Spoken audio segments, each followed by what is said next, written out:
Tonight, my sleepy heads, we're exploring the remarkable moment when Pope Leo I did the impossible and stood before Attila the Hun and saved the city of Rome. In an era of fear and invasion, Leo's courage and diplomacy became a turning point in history. This is the story of faith, leadership, and the day a pope faced down a warlord to preserve civilization. So before you get comfortable, take a moment to like the video and subscribe to the channel. Also, let us know where you're watching from and what time it is for you.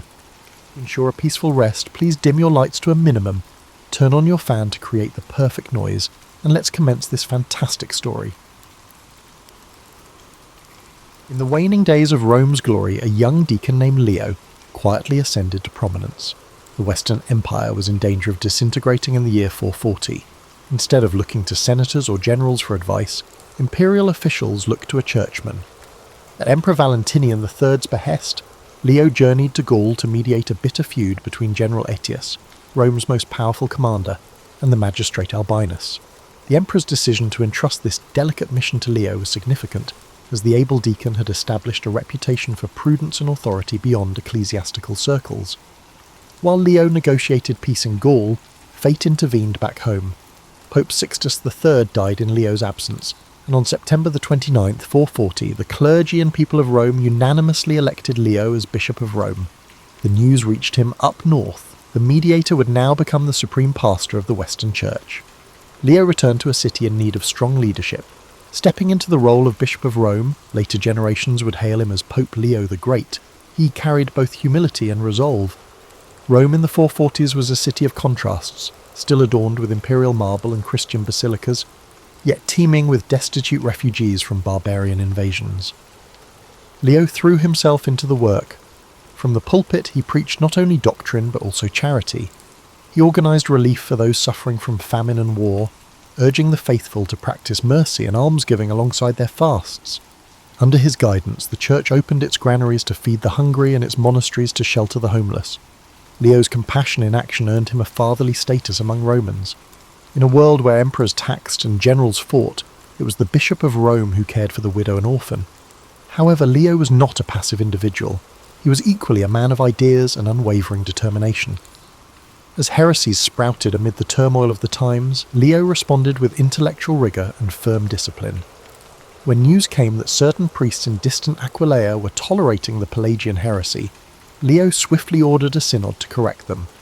In Rome, he discovered a secret sect of Manichaean dualists lurking in the shadows, likely refugees from the recently fallen African provinces. The Pope reacted decisively. He investigated, preached fiery sermons against their false light, and, according to his contemporary Prosper of Aquitaine, even burned their forbidden books. By 444 he declared the capital cleansed of the Manichaean contagion. Such actions might seem harsh to modern eyes, but to Leo's mind the very soul of Rome was at stake. If the empire was crumbling, at least the faith must stand firm. Leo's blend of compassion and authority extended his influence beyond the usual spiritual realm.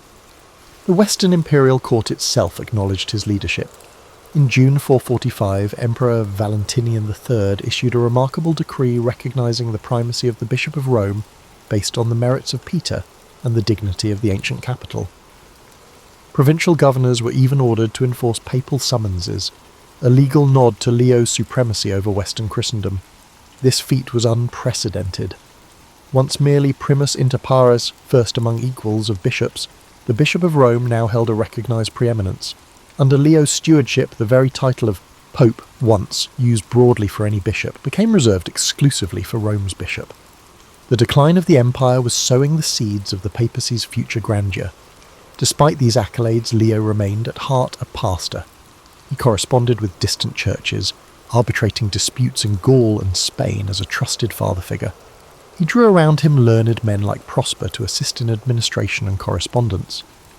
Ever mindful of his exemplar, St. Peter the Apostle, Leo championed the idea that the Pope is Peter's heir, carrying the keys of spiritual authority. The ultimate test of this conviction was imminent. As the mid-5th century approached, ominous tidings spread across the Alps. A storm was gathering in the north. The Huns, led by a warlord whose name was already spoken in dread whispers, were on the move. Unbeknownst to Leo, destiny was steering him toward a singular role. Not only as a teacher and shepherd of souls, but as Rome's protector in its darkest hour.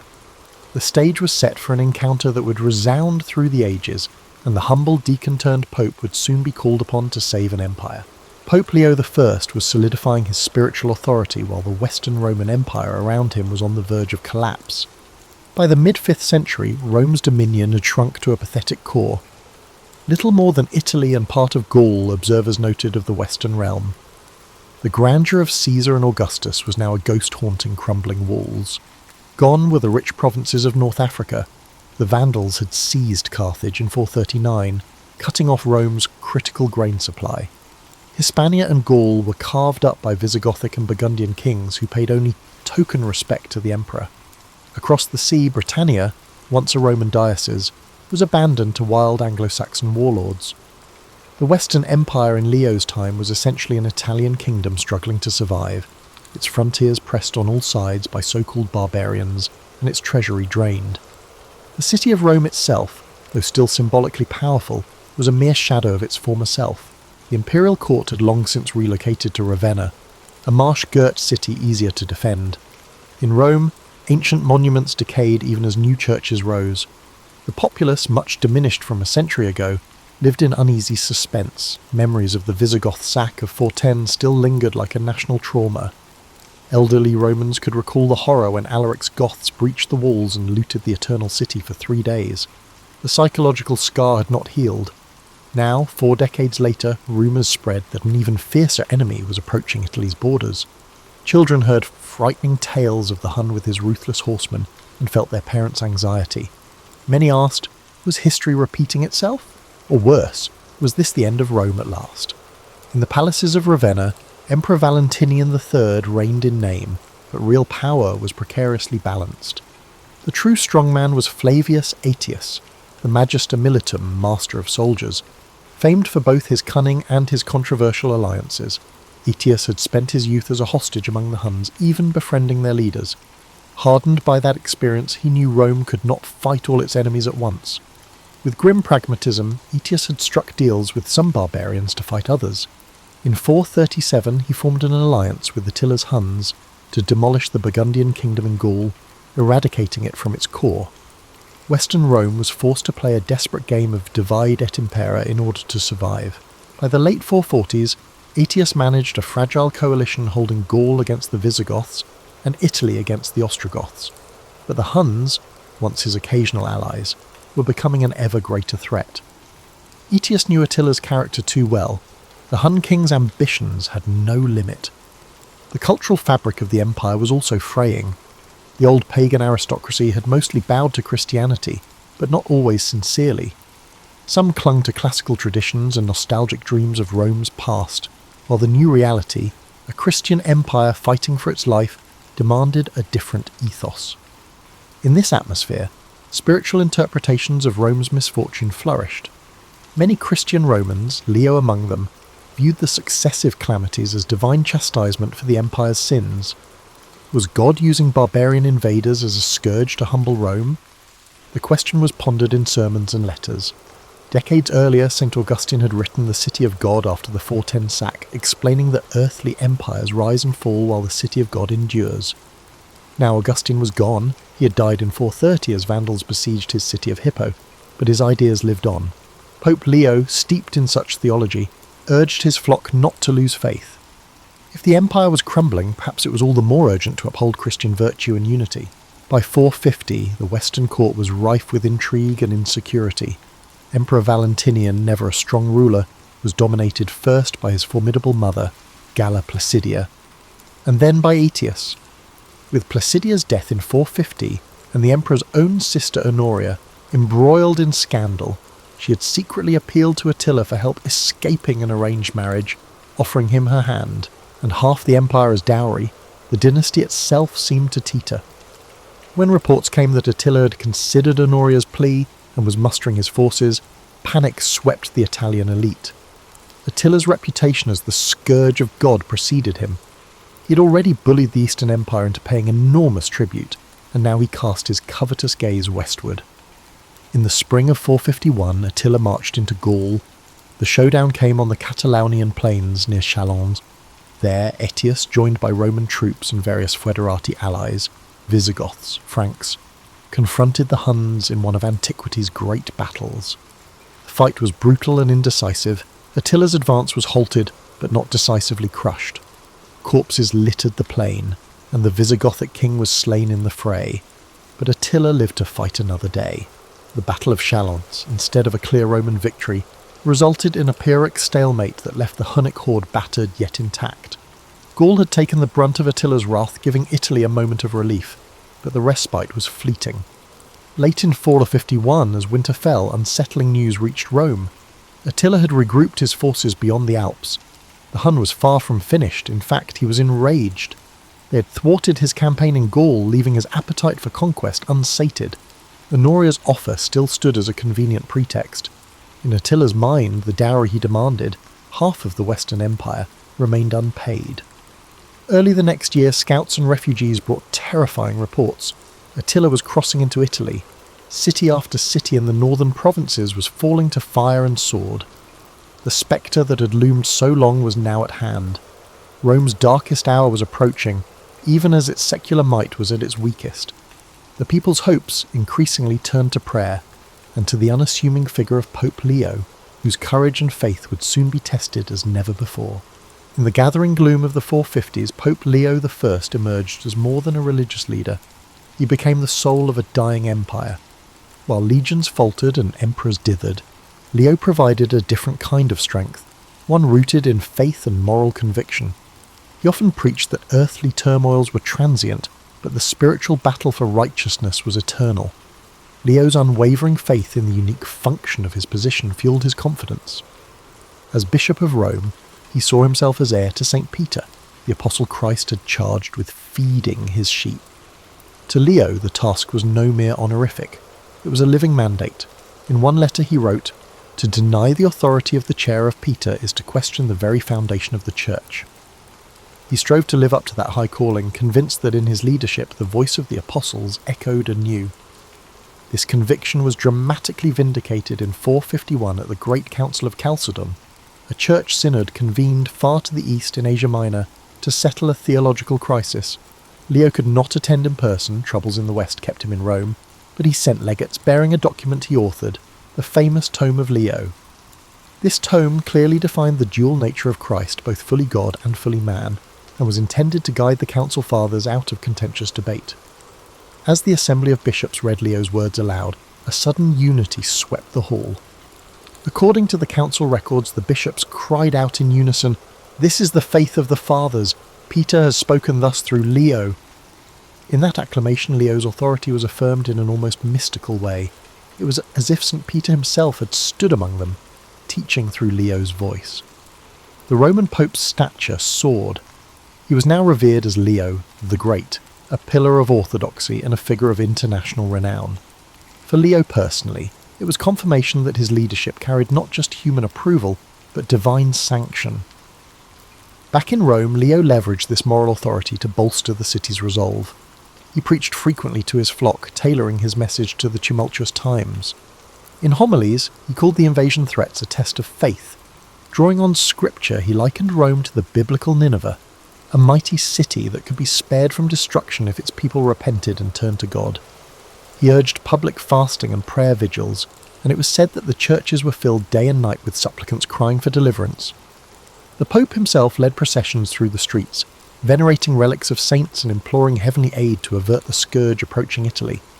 To a population frightened by news of flaming towns in the north, Leo's calm and resolute presence was a godsend. He told them, God did not abandon Jonah's Nineveh, nor will he abandon Rome, seat of his apostles. Such words gave hope to the hopeless.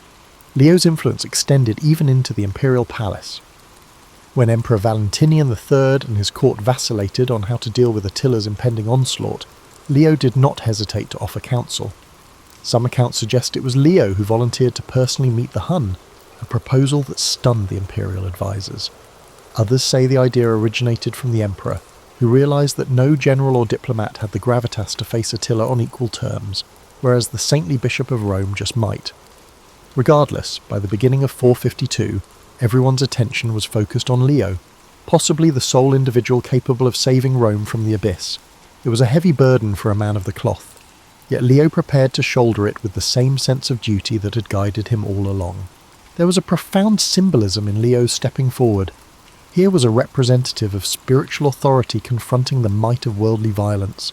The clash was not simply between a pope and a warlord, but between two world views, one of faith, mercy and moral suasion, and another of conquest, fear and raw power. Leo understood this. In quiet moments of prayer before his departure, he surely reflected on the trials of past leaders of the Church. He prayed at the tomb of St. Peter in the Vatican Basilica, seeking courage. Tradition holds that Leo had a vision there, hearing the words, "Peace be with you, I am with you," as if spoken by Peter or an angel. Empowered by this reassurance, Leo arose determined to act. If Attila was indeed a scourge sent as punishment, then Leo would be the intercessor pleading for mercy on Rome's behalf, a new Moses before the Pharaoh, or a David against Goliath armed only with faith. By the spring of 452, Attila's forces had stormed into northern Italy, and panic gripped the land. Emperor Valentinian remained safely behind Ravenna's walls, and General Aetius, lacking an army strong enough after the Gaulish campaign, could do little.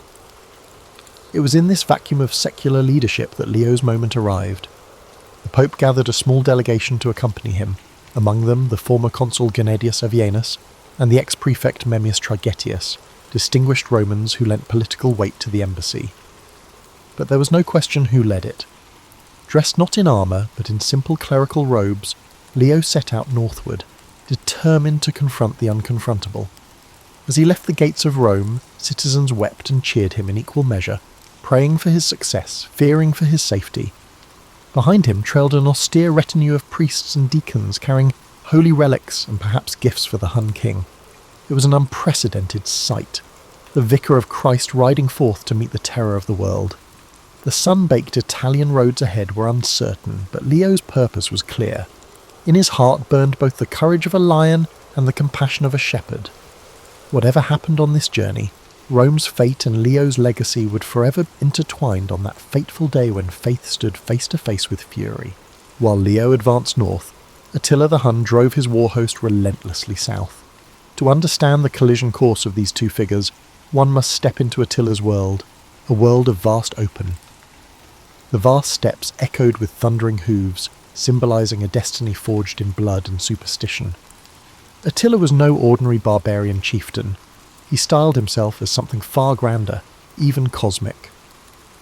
A legend circulated among his people that a sacred weapon had fallen into Attila's hands, the sword of Mars. A humble shepherd, the story went, discovered an ornate sword in a field, revealed by the blood of a limping heifer. He presented it to Attila, who exulted in the find. Believing it a gift from the war god, whom Romans identified as Mars, Attila took it as a sign of divine favour. He thought he had been appointed ruler of the whole world, and that through the sword of Mars supremacy in all wars was assured to him. So writes the historian Jordanes, echoing the accounts of Attila's contemporaries. Armed with this talisman and unshakable self-confidence, Attila saw himself as an instrument of godly wrath, a scourge sent upon the earth. Indeed, later Romans would call him flagellum Dei, the scourge of God, believing that he was a punishment for the sins of humankind. Under Attila's command, the Hunnic Empire reached its zenith. From the plains of Hungary across the Danube and into Germany, he united a confederation of Huns, Alans, Ostrogoths, and other tribes through charisma and fear. He became sole ruler in 445 after allegedly murdering his brother Bleda, an act that removed the last check on his power. Ruthless as he was, Attila was also a shrewd strategist. He realised that brute force alone wouldn't sustain his dominion. Cunning diplomacy and psychological warfare were equally potent. Throughout the 440s, Attila alternated devastating military campaigns with calculated negotiations. He extorted the Eastern Roman Empire for gold year after year, first £700, then £2,100 annually after he battered their armies in 447. The Eastern Emperor, Theodosius II, preferred paying off the Huns to facing them in battle, a policy that enriched Attila immensely. By the year 450, Attila's treasuries were brimming with tribute, and his warriors had gained seasoned experience from numerous skirmishes and sieges. Despite ruling over such wealth, Attila led a simple life by choice, akin to a warrior monk. Roman envoys who visited his encampment were astonished by his austerity. The historian Priscus, who dined with Attila during a diplomatic mission, recorded that while lavish food on silver platters was served to guests, Attila himself ate nothing but meat off a wooden trencher. He drank from a wooden cup, whereas his lieutenants sipped wine from gleaming goblets of gold. His clothes were plain and clean, devoid of the jewels that adorned other chieftains. Such discipline both impressed and unnerved the Romans. It suggested a man of unwavering determination, unaffected by decadence or distraction, a leader capable of instilling unwavering loyalty by empathizing with the struggles of his followers. Attila also had a mercurial temper and could be mercilessly cruel, but he tempered terror with moments of calculated mercy or humour, keeping even his closest followers guessing. Attila's worldview was steeped in omen and prophecy. Priscus noted that Attila consulted seers and believed in predictions about his lineage. One prophecy purportedly left him momentarily sombre. It foretold that disaster would eventually befall the Huns, though perhaps not in his lifetime. But such dark musings were rare. More often, Attila projected absolute confidence in his divinely sanctioned mission of conquest. He even co-opted Roman mystique for his ends. A chilling tale from Milan illustrates this. When Attila captured that proud Italian city in 452, he came across a fresco in the palace that depicted past Roman emperors seated on the thrones, which triumphed over the barbarian chiefs who were laid prostrate at their feet, conveying a sense of imperial arrogance. The scene of imperial arrogance enraged him. Attila immediately summoned an artist and ordered a new mural painted. In this revisionist artwork, Attila sat on the throne while cringing. Roman emperors knelt before him, pouring out bags of gold in tribute. With grim satisfaction, Attila essentially declared his reversal of fortune. Rome's days of victory were over. It was now the barbarians' turn to rule. Whether or not the story is apocryphal, it captures Attila's mindset. He was deliberately crafting an image, to Romans and to his people, that the Hun was the new master of the world and Rome's proud eagles would bow to the rider of the steppes. While Leo advanced north, Attila the Hun drove his war host relentlessly south. To understand the collision course of these two figures, one must step into Attila's world, a world of vast open. The vast steppes echoed with thundering hooves, symbolizing a destiny forged in blood and superstition. Attila was no ordinary barbarian chieftain. He styled himself as something far grander, even cosmic. A legend circulated among his people that a sacred weapon had fallen into Attila's hands, the sword of Mars. A humble shepherd, the story went, discovered an ornate sword in a field, revealed by the blood of a limping heifer. He presented it to Attila, who exulted in the find. Believing it a gift from the war god, whom Romans identified as Mars, Attila took it as a sign of divine favour. He thought he had been appointed ruler of the whole world, and that through the sword of Mars supremacy in all wars was assured to him. So writes the historian Jordanes, echoing the accounts of Attila's contemporaries. Armed with this talisman and unshakable self-confidence, Attila saw himself as an instrument of godly wrath, a scourge sent upon the earth. Indeed, later Romans would call him flagellum Dei, the scourge of God, believing that he was a punishment for the sins of humankind. Under Attila's command, the Hunnic Empire reached its zenith. From the plains of Hungary across the Danube and into Germany, he united a confederation of Huns, Alans, Ostrogoths, and other tribes through charisma and fear. He became sole ruler in 445 after allegedly murdering his brother Bleda, an act that removed the last check on his power. Ruthless as he was, Attila was also a shrewd strategist. He realised that brute force alone wouldn't sustain his dominion. Cunning diplomacy and psychological warfare were equally potent. Throughout the 440s, Attila alternated devastating military campaigns with calculated negotiations. He extorted the Eastern Roman Empire for gold year after year, first £700, then £2,100 annually after he battered their armies in 447. The Eastern Emperor, Theodosius II, preferred paying off the Huns to facing them in battle, a policy that enriched Attila immensely. By the year 450, Attila's treasuries were brimming with tribute, and his warriors had gained seasoned experience from numerous skirmishes and sieges. Despite ruling over such wealth, Attila led a simple life by choice, akin to a warrior monk.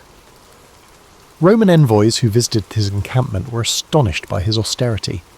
The historian Priscus, who dined with Attila during a diplomatic mission, recorded that while lavish food on silver platters was served to guests, Attila himself ate nothing but meat off a wooden trencher. He drank from a wooden cup, whereas his lieutenants sipped wine from gleaming goblets of gold. His clothes were plain and clean, devoid of the jewels that adorned other chieftains. Such discipline both impressed and unnerved the Romans. It suggested a man of unwavering determination, unaffected by decadence or distraction, a leader capable of instilling unwavering loyalty by empathizing with the struggles of his followers. Attila also had a mercurial temper and could be mercilessly cruel, but he tempered terror with moments of calculated mercy or humour, keeping even his closest followers guessing. Attila's worldview was steeped in omen and prophecy. Priscus noted that Attila consulted seers and believed in predictions about his lineage. One prophecy purportedly left him momentarily sombre. It foretold that disaster would eventually befall the Huns, though perhaps not in his lifetime. But such dark musings were rare. More often, Attila projected absolute confidence in his divinely sanctioned mission of conquest. He even co-opted Roman mystique for his ends. A chilling tale from Milan illustrates this. When Attila captured that proud Italian city in 452, he came across a fresco in the palace that depicted past Roman emperors seated on the thrones, which triumphed over the barbarian chiefs who were laid prostrate at their feet, conveying a sense of imperial arrogance. The scene of imperial arrogance enraged him. Attila immediately summoned an artist and ordered a new mural painted. In this revisionist artwork, Attila sat on the throne while cringing. Roman emperors knelt before him, pouring out bags of gold in tribute.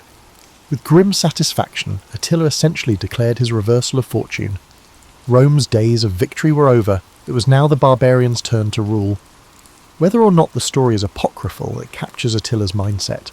He was deliberately crafting an image, to Romans and to his people, that the Hun was the new master of the world and Rome's proud eagles would bow to the rider of the steppes. In the sultry August of 452, northern Italy lay crushed under the Huns' heel. The Huns trampled fields, left villages empty, and filled the air with thick smoke from burnt towns. Down the ancient Via Aemilia, a strange procession made its way against this tide of destruction. Pope Leo I, mounted perhaps on a sturdy mule or horse, led a small band of envoys and clergy steadily northward. Each mile brought new evidence of Attila's wrath. Charred farmsteads, refugees huddled by the roadside, and tales of unspeakable carnage. Leo's heart must have been heavy, yet he pressed on, radiating a calm conviction that bewildered those who met him. There are accounts of peasants kneeling as he passed, as if sensing that this man carried the last hope of Rome on his shoulders. Clad in the simple white garments of a bishop, Leo cut an incongruous figure on a battlefield. But to the desperate Italians, the sight of the unarmed pope heading toward the invader inspired a flicker of faith. If anyone could appeal to Attila's mercy, perhaps it was this saintly man. Meanwhile, Attila had pitched camp near the Mincio River, not far from where it flows into the Great Po. The summer heat and disease in his ranks urged him to conclude business quickly. Rome beckoned just over the horizon. Attila sent scouts ahead toward the capital, who returned with curious news. The city's gates were still shut, no army in sight. Instead, a delegation of high-ranking Romans was coming to parley. Attila agreed to receive them. Perhaps he believed that a quick negotiation could secure both a hefty ransom and Honoria's hand, which would allow him to claim victory without further bloodshed. Or perhaps he relished making Rome prostrate itself. Either way, a meeting was arranged on the open plain. Attila ordered his war tent prepared with appropriate pomp. The Hun camp bustled, banners emblazoned with dragon motifs fluttered, horses neighed, and rings of leather tents stretched to the horizon. Battle-scarred warriors, curious about the Roman Pope, gathered at a respectful distance when the envoys arrived. They came in state. Leo, flanked by the ex-consul Avienus, and ex-prefect Tragetius, and attended by a train of priests bearing processional crosses and icons. To Attila's warriors, the scene was a novel sight. Romans without weapons, carrying only strange symbols and moving with solemn purpose. Under the bright sky, Pope Leo and Attila the Hun finally came face to face. The moment was historic. The soft-spoken Holy Father and the scourge of nations. Despite being in his early 60s, Leo stood with dignified bearing. Attila, A middle-aged man of middling height with a man with a broad chest and weathered face regarded the Pope intently. Attila was known for his habit of rolling his fierce eyes to intimidate those in front of him. One might imagine he attempted the same on Leo, yet Leo did not flinch. Clad in simple robes, the Pope met the barbarian's gaze with steady, compassionate eyes. An observer described Leo at that encounter as fearless, as one who trusts not in himself but in God. Attila, who had terrorized tens of thousands, now encountered a man who showed no fear. The conversation that unfolded has been lost to time. No transcript exists, but through various accounts and a dose of imagination, we can reconstruct its tenor. First, the Roman envoys likely offered formal salutations. Avienus, experienced in diplomacy, probably spoke, "Attila, most noble leader of the Huns, we come on behalf of the Senate and people of Rome." They might have offered gifts, chests of gold or jewelled goblets, tokens of Rome's esteem or desperation. Attila listened impatiently. Then Pope Leo addressed the warlord. Unlike the perfumed senators of the East who had grovelled before Attila in past embassies, Leo's voice was neither sycophantic nor cowering. He spoke plainly, demonstrating both grave respect and authority. Through an interpreter, for Attila, who understood Latin only a little, Leo appealed to humanity in the Hun. He acknowledged Attila's victories. "You have been the instrument of divine justice, punishing the sins of the land." Such words, crediting God for Attila's success, may have intrigued the superstitious king. Leo continued, perhaps urging Attila to show mercy now that his mission of chastisement was fulfilled. He might have invoked the fate of conquerors who failed to temper justice with mercy.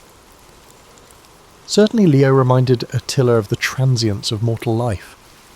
One chronicler imagined Leo saying, "We are all mortals, O king, sooner or later we return to dust. Seek not the further spilling of innocents' blood, but earn everlasting glory by sparing Rome." Attila responded brusquely. One can picture his scowling visage as he listed his demands. Through the interpreter, he likely thundered that Honoria, the imperial princess who had appealed to him, be handed over at once with her rightful inheritance, the dowry he claimed. He may have also demanded an annual tribute of gold from Rome to replace what the Eastern Empire had stopped paying.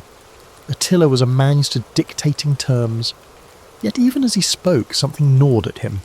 Here was this unarmed priest calmly rebutting the scourge of God. Leo answered Attila's demands firmly. The emperor could not yield his sister as a bride, for that matter was already settled. Honoria had been punished for her rash offer. As for tribute, Leo likely pleaded that Italy was spent and ravaged. There was little left to give. Perhaps he offered what he could from the church's treasury, emphasizing that further devastation would only bring diminishing returns. A starved, plague-ridden land would profit no conqueror.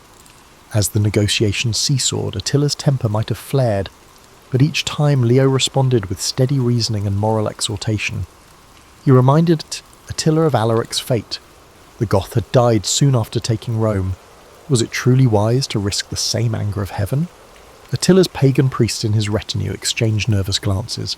They too had heard the stories. The Hunnic king, despite his bravado, felt a chill. At that very moment, according to the later legend, miraculous vision sealed the outcome. Attila suddenly fell silent, eyes widening at a point above Leo's head. To his astonishment, he beheld what seemed to be two towering figures in the air, saintly men clad in armour, one carrying a sword that blazed in the sunlight. These spectral warriors, who were visible only to Attila, glared at him as if to say, "Do not touch this man or this city." Paul the Deacon, a writer from centuries later, would identify the warriors as the apostles Peter and Paul who had come from heaven to protect Rome. Attila, who believed in omens, felt a stab of fear. Was this a divine warning? Whether one credits the miracle or not, something stirred in Attila. He, who had never lost a negotiated advantage, suddenly softened. The fierce light in his eyes dimmed. Attila, the untamable, gazed at Pope Leo's peaceful face and found no enemy there, only a beseeching father figure. In that instant, the dynamics shifted. Attila raised a hand, signalling an end to the debate. He announced his decision. The Huns would withdraw, he would spare Rome. The Roman envoys must have suppressed a deep sense of relief upon hearing those words. Terms were likely agreed upon, perhaps a one-time payment of gold, certainly a promise that Honoria's issue would be dropped. Attila made a final pronouncement, half warning, half concession. "Tell your emperor this. This peace is not permanent. If Rome wishes to remain safe, let it remember to give Attila what is Attila's." It was merely a show of strength to maintain the status quo. Leo inclined his head, accepting the conditions, whatever they were, and offered a blessing. The meeting was over. Attila had yielded, against all expectation. The Pope and his party turned back toward Rome, carrying the almost unbelievable news. Behind them, Attila retired to his camp, pensive. The sun was dipping low as the two groups parted ways. Roman chroniclers later rejoiced that no sword was drawn that day, no blood spilled. A battle had been won by words and faith alone. Attila's chieftains were astonished. Some protested, "Shall the mighty Attila be turned back by a preacher's tongue?" But others, those who knew of the worsening supplies and the whispers of plague, were secretly glad. They feared a doomed assault on Rome as much as any Roman did. In the privacy of his tent that night, Attila brooded. Perhaps he felt an unaccustomed twinge of admiration for Leo, or perhaps simply relief that he could retreat without testing Rome's cursed fate. Either way, the decision was made. By dawn, the Hunnic banners were pointed north. The scourge of God began his march out of Italy. Pope Leo I had achieved an unimaginable feat. He gazed into the eyes of the most feared man on earth, causing him to blink. Rome was saved, at least for that season. Raphael's famed fresco in the Vatican, painted over 1,000 years later, dramatizes the legend. Pope Leo, depicted serenely on horseback, raises a hand toward Attila, while above the Pope, two warrior saints brandish swords in the sky.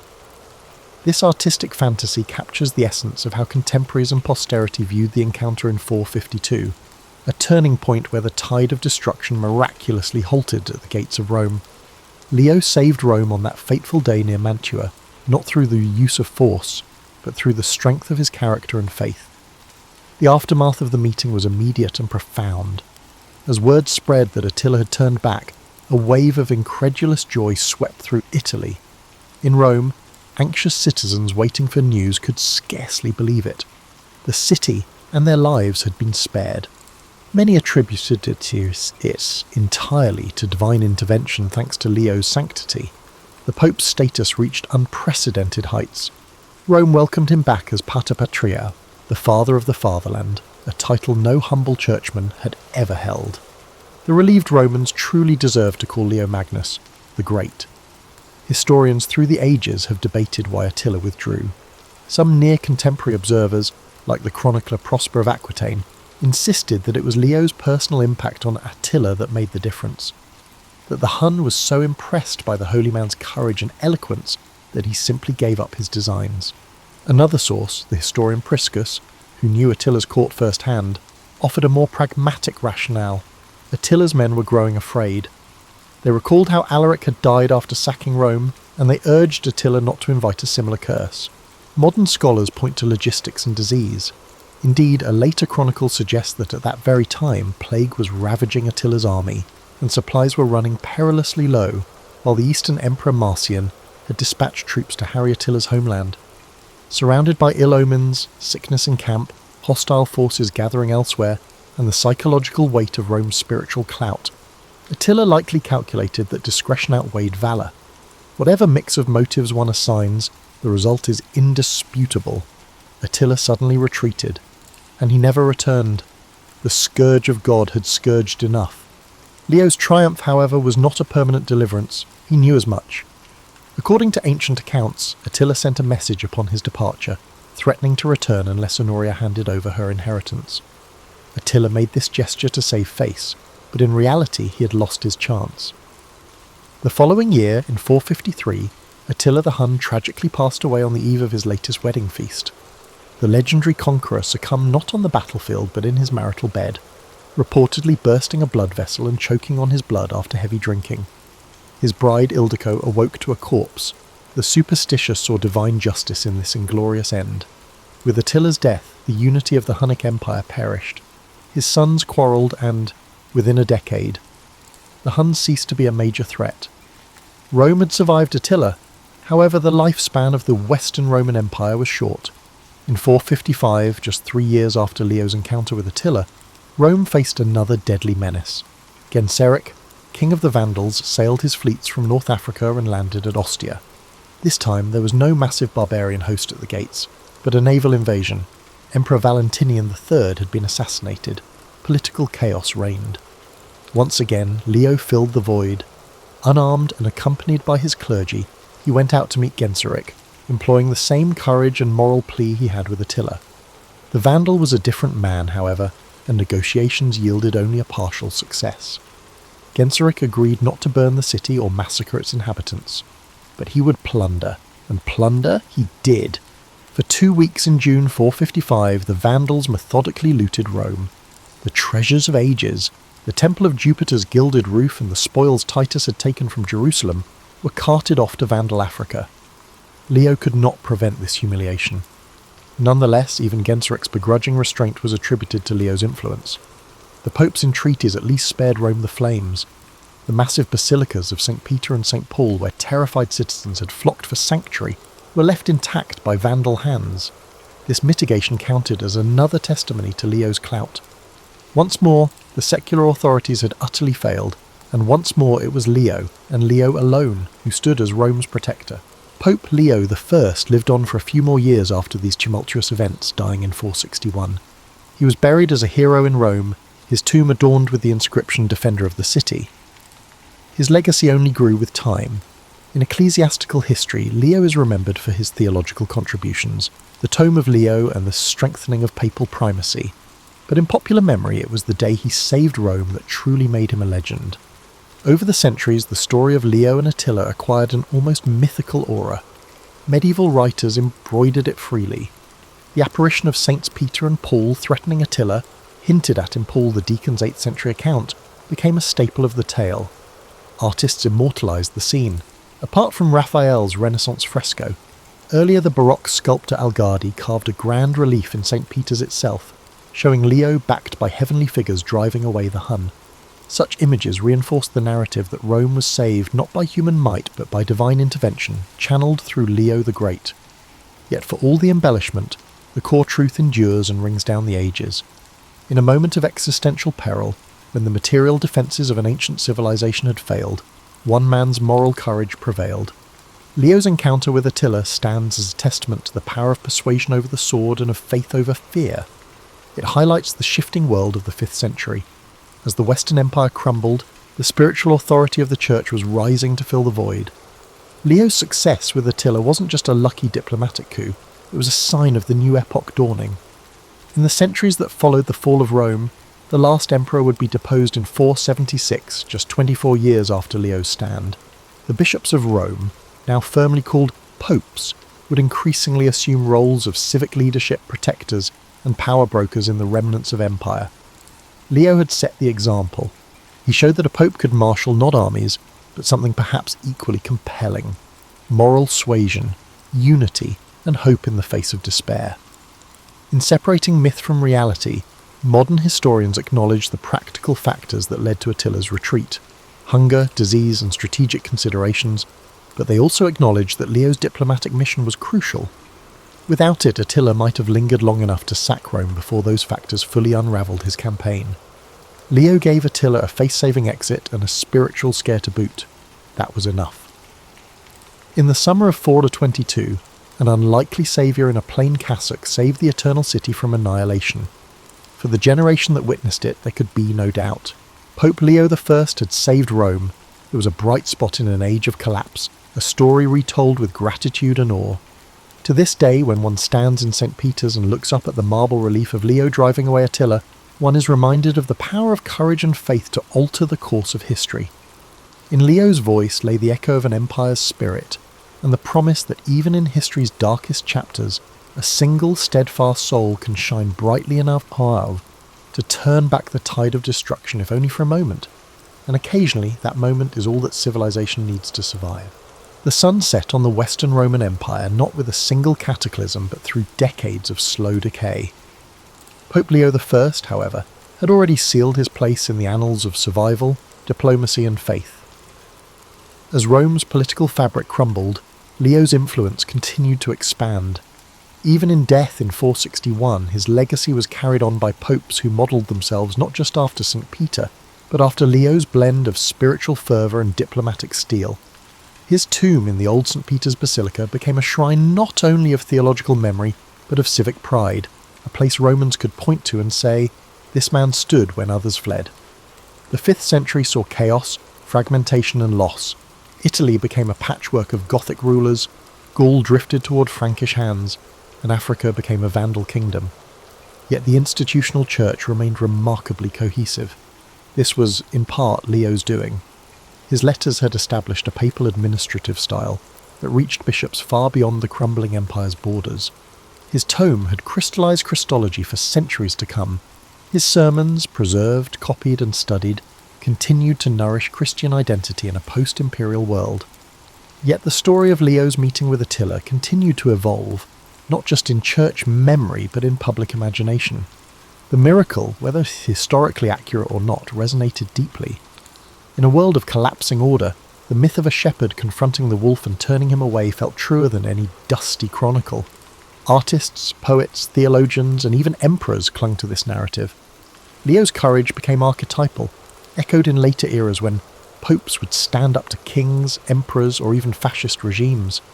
Meanwhile, Attila's name lived on in darker legend. Although Attila died in 453 AD under anticlimactic circumstances, drunk and bleeding on his wedding night, his empire soon dissolved afterward. His sons quarrelled over the remnants, the cohesion of the Hunnic tribes vanished. By the end of the 5th century, the Huns were no longer a power, not even a memory in the lands they once terrorised. In some parts of Europe, parents no longer warned children about the Huns. The threat had passed, yet Leo's voice still echoed from pulpits. Over time, Rome transitioned from the capital of a political empire to the symbolic heart of Christendom. This transformation was neither inevitable nor easy. It took figures like Leo, resolute, theologically sharp and diplomatically fearless, to steer the city from imperial ruin toward ecclesiastical prominence. One could argue that the Papal States, medieval Christendom, and even the Vatican City of today trace a straight line from Leo's model of papal leadership. He proved the Church could not only survive political collapse, it could redefine power entirely. The sculpture in St. Peter's Basilica by Alessandro Algardi, completed in the 17th century, immortalizes the scene with drama. Leo raises his hand, angelic warriors bear down from the heavens upon Attila, frozen in awe. It is theatrical, yes, but theatre with purpose. It reminds viewers that history is made not only through armies and battles, but through moments of extraordinary moral courage. That was Leo's gift to his age and ours, a vision of spiritual authority that was not passive, not withdrawn, but deeply engaged in the mess of human affairs. In the end, the day Leo saved Rome was not about political negotiation alone. It was a cultural pivot point. He demonstrated that faith could influence diplomacy, that courage didn't necessitate a sword, and that at times, defending civilization could be achieved by a single man with unwavering conviction, bravely stepping into the depths of darkness. And just like that, we've reached the end of our main story tonight.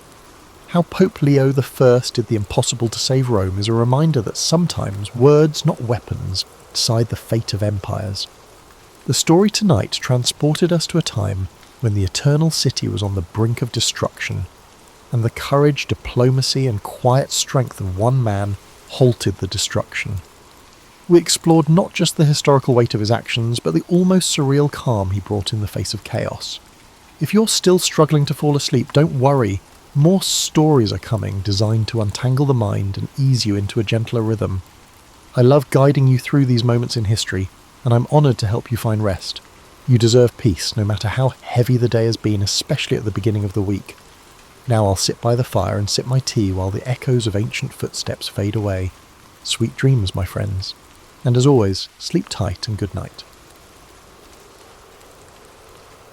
From the vantage of old Macedonia, where elders gathered beneath olive trees to swap hushed lore, the story of Hercules emerged in sparks of disbelief. They whispered about a force that blurred the boundaries between the mortal and divine realms. This child, born in modest Tiryns, possessed an unsettling gift. Feats of strength performed so calmly that some wondered if the gods had quietly laid a blessing or a curse at his feet. Tiryns was a farming community framed by rocky hills and cloud-strewn skies. a place defined by the routine labour and rigid social caution. The boy's first display of uncanny power was witnessed by a shepherd. With a single tug, he reined in an ox known to drag grown men like ragdolls. It wasn't the show of force itself that troubled onlookers. It was the eerie silence with which he did it, as though testing a boundary rather than revelling in might. Soon, neighbours recalled other oddities, doors unhinged by a careless push, footprints left in stone, and animals that yielded to his hand without resistance. Though some saw him as Tyrion's protector in training, others felt uneasy. Mortals were fragile beings. Gifts of such magnitude often drew divine ire. Hercules, for his part, behaved like any curious youth, combing riverbanks for turtles or carving shapes into the soft rock. Yet beneath each childlike pastime lurked an awareness of difference. He sensed that the world around him fit like a shirt one size too small, familiar but constricting. A single miscalculation could fracture relationships or destroy trust. As he neared 15, rumours of unnatural predators swept across the farmland. Shepherds muttered of wolves the size of ponies, with eyes lit by feral intelligence. The local militia dared not test the truth of those claims, leaving the fields in a state of hush. Hercules, compelled by equal parts curiosity and duty, gathered a simple spear and ventured into the pine forests alone.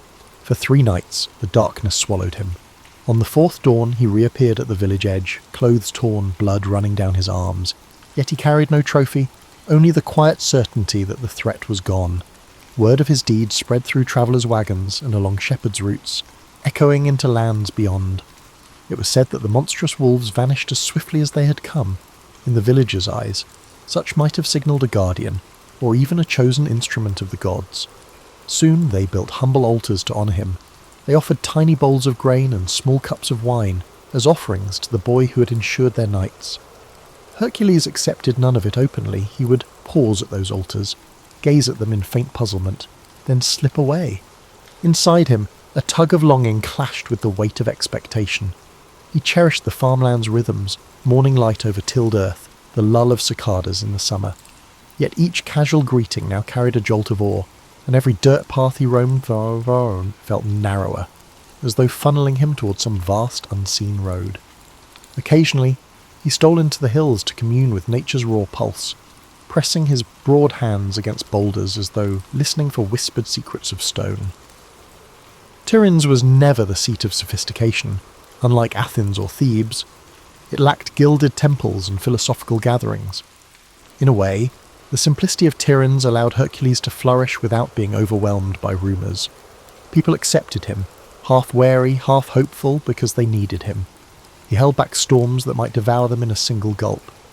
He soon learned of a summons from King Eurystheus of Mycenae, a monarch who demanded fealty and recognised the usefulness of a mortal wielding near-divine might. Friends warned him of palace politics. Even the local priest, stooped with age, cautioned that power-hungry rulers often feed on legends until there is little left of the legend itself. However, Hercules sensed an unspoken reminder that a simple shepherd's life would never be his. Gathering sparse belongings, he took one last look at the farmland, the lopsided fences, the distant bleating of goats that once filled his childhood mornings. Then, as dawn's first gleam touched the horizon, he set out for Mycenae. Those who witnessed his departure claimed a hush fell upon Tiryns, like the land itself held its breath, waiting.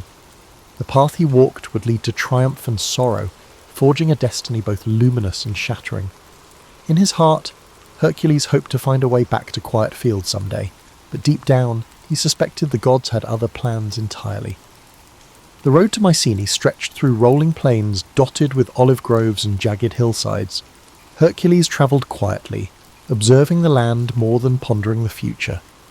Yet he couldn't ignore the murmur that followed him, a hum of anticipation carried by traders, roadside shepherds, and vagrant bards. Upon arrival at the fortified city, he faced a spectacle: drummers at the gates, banners hoisted high, and crowds craning to see if a rumour exceeded reality. King Eurystheus's palace gleamed atop a rise of white stone. Once inside, Hercules found himself before a ruler whose thin lips twitched at each mention of his name. Despite grandiose surroundings, Eurystheus exuded an air of self-importance, undermined by a hint of anxiety. In the hushed court, courtiers eyed Hercules with an odd mix of curiosity and caution. They had heard the rumours of unstoppable strength. Now they assessed the man himself, broad-shouldered, wind-beaten, eyes calm as still water. Eurystheus wasted no time. "Word of your deeds has travelled far," he said, feigning warmth. "To prove your loyalty, you shall fulfil labours for the glory of Mycenae. And the gods, of course." Applause followed from courtiers, though it felt forced. Hercules bowed, not out of fear, but recognising that refusal would brand him an enemy of a kingdom that seemed both powerful and petty. Besides, he sensed destiny's nudge again, that intangible force hinting these labours might shape his future. His first assignment, the Nemean lion. Villagers near Nemea spoke of a cat the size of a warhorse, its fur impervious to spears or arrows. Eurystheus demanded its pelt as proof. Setting out with minimal supplies, Hercules ventured into a region shadowed by tall grasses and jagged rock. On the second day, he spotted massive paw prints pressed into the soil. Following them, he entered a dank cavern overhung by dripping vines. The lion emerged, its coat shimmering like steel. Arrows snapped against its hide, confirming the rumours. They grappled, the beast roaring with unnatural ferocity while Hercules wrestled in silence, locking powerful arms around the creature's neck. At last, he wrenched it downward, ending its life with a blow that reverberated in his bones. No victory cry escaped his lips, only relief. He skinned the lion with its claws and then draped the pelt over his shoulder. When he returned, Eurystheus balked at the sight of that massive trophy. Commanding the city gates shut, he insisted Hercules remain outside due to displaying future conquests from a distance. Thus began a curious ritual. Each time Hercules completed a labour, the king would peer down from the safety of high walls, making excuses to avoid direct contact. The champion, calm in compliance, never argued. He found no pride in forcing an audience. Fulfilling duty was enough. Shortly after, he faced the Lernaean Hydra, a serpent with 9 heads that regrew if cut. Hercules approached the swamp of Lerna, its murky waters stinking of rot. He attacked, but each severed head sprouted 2 more, only with the help of his nephew Iolaus, who cauterized each stump with torchlight. Did Hercules triumph. Lifting the central head, still hissing in death, he returned to Mycenae. The king, peering over parapets, dismissed the victory. "You had help," he sneered, yet the people watching from afar marvelled. Labourers mounted. The Cyrenaian hind, sacred to Artemis, tested his finesse. He chased it for a year across forests and streams before cornering the golden-antlered creature. Rather than slay it, he merely captured and displayed it, then set it free, earning grudging respect from the goddess. He subdued the Erymanthian boar, bringing it back alive. After each feat, Eurystheus found reasons to belittle it. Still, word spread, forging Hercules' name into a legend that outgrew even the king's attempts to contain it. Hercules tasked with cleaning the Augean stables, an impossible mass of filth left for decades. Diverted 2 rivers in a single day, washing away the grime and exposing the stable's owner, Augeas, for his dishonesty. Along the way, the hero recognised these tasks weren't simply chores from a cowardly king, they served as rites of passage. Each labour illuminated facets of responsibility, cunning and mercy. Yet Hercules also sensed a growing gulf between himself and normal life. Day by day, the realm saw him less as a man and more as a living weapon. Behind the feats and rumours loomed an unspoken shadow. Stories hinted he was atoning for a private tragedy caused by a divine curse. He carried that burden silently, forging ahead on a path paved by others' demands. In fulfilling each new labour, Hercules grew ever more certain that his real battle lay within, a test to see whether monstrous foes or guilt from a past soaked in blood would claim him first. Over time, Eurystheus' list of labours seemed an endless well of peril.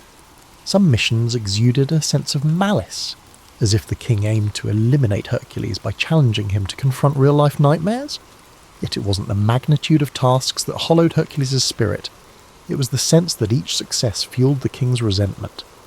Mycenae now revered a champion who strode in only to drop proof of another victory before vanishing again.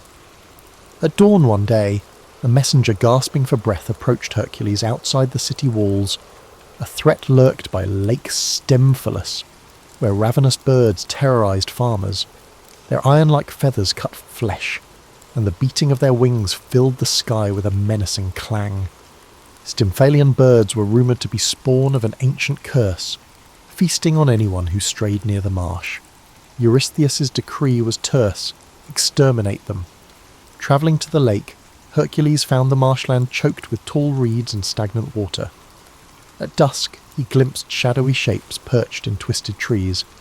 Arrows alone wouldn't suffice. For every creature he felled, others scattered into the gloom. Recalling an old tale, he fashioned bronze clappers, forging a racket so loud it startled the flock skyward. As they took flight, he shot them down systematically. Their carcasses drifted into reeds, painting the swamp red under the waning sun. The few that escaped took the legend of this unstoppable archer with them. More labour followed.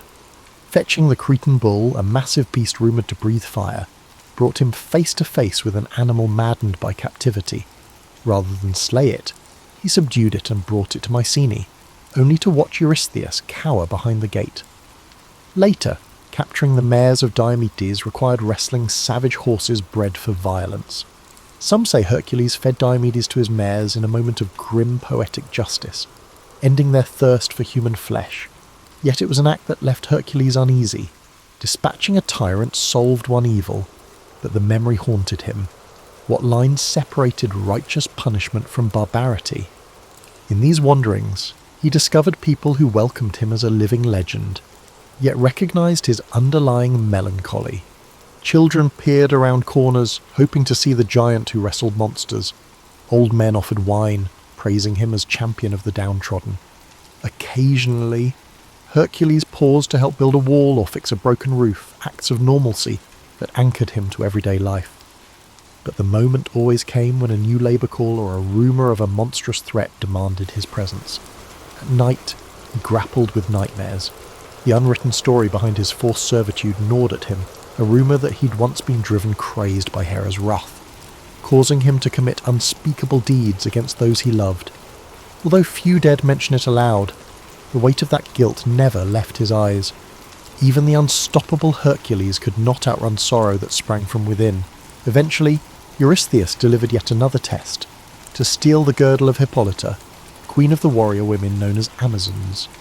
In a land beyond the Aegean, Hercules came upon a culture of disciplined fighters who lived independent of typical patriarchal laws. Initially, Hippolyta welcomed dialogue, impressed by rumours of a hero who balanced power with compassion. She considered granting him the girdle as a diplomatic gesture, but Hera, ever meddlesome, spread deceit among the Amazons, whispering that Hercules planned to abduct their queen. In the ensuing chaos, swords clashed, alliances shattered, and Hippolyta fell. Dying, she handed the girdle to Hercules, her expression etched with betrayal and sorrow. He departed with the prize, cursing the gods who twisted every peaceful solution into conflict. This pattern of tragedy bled across each mission.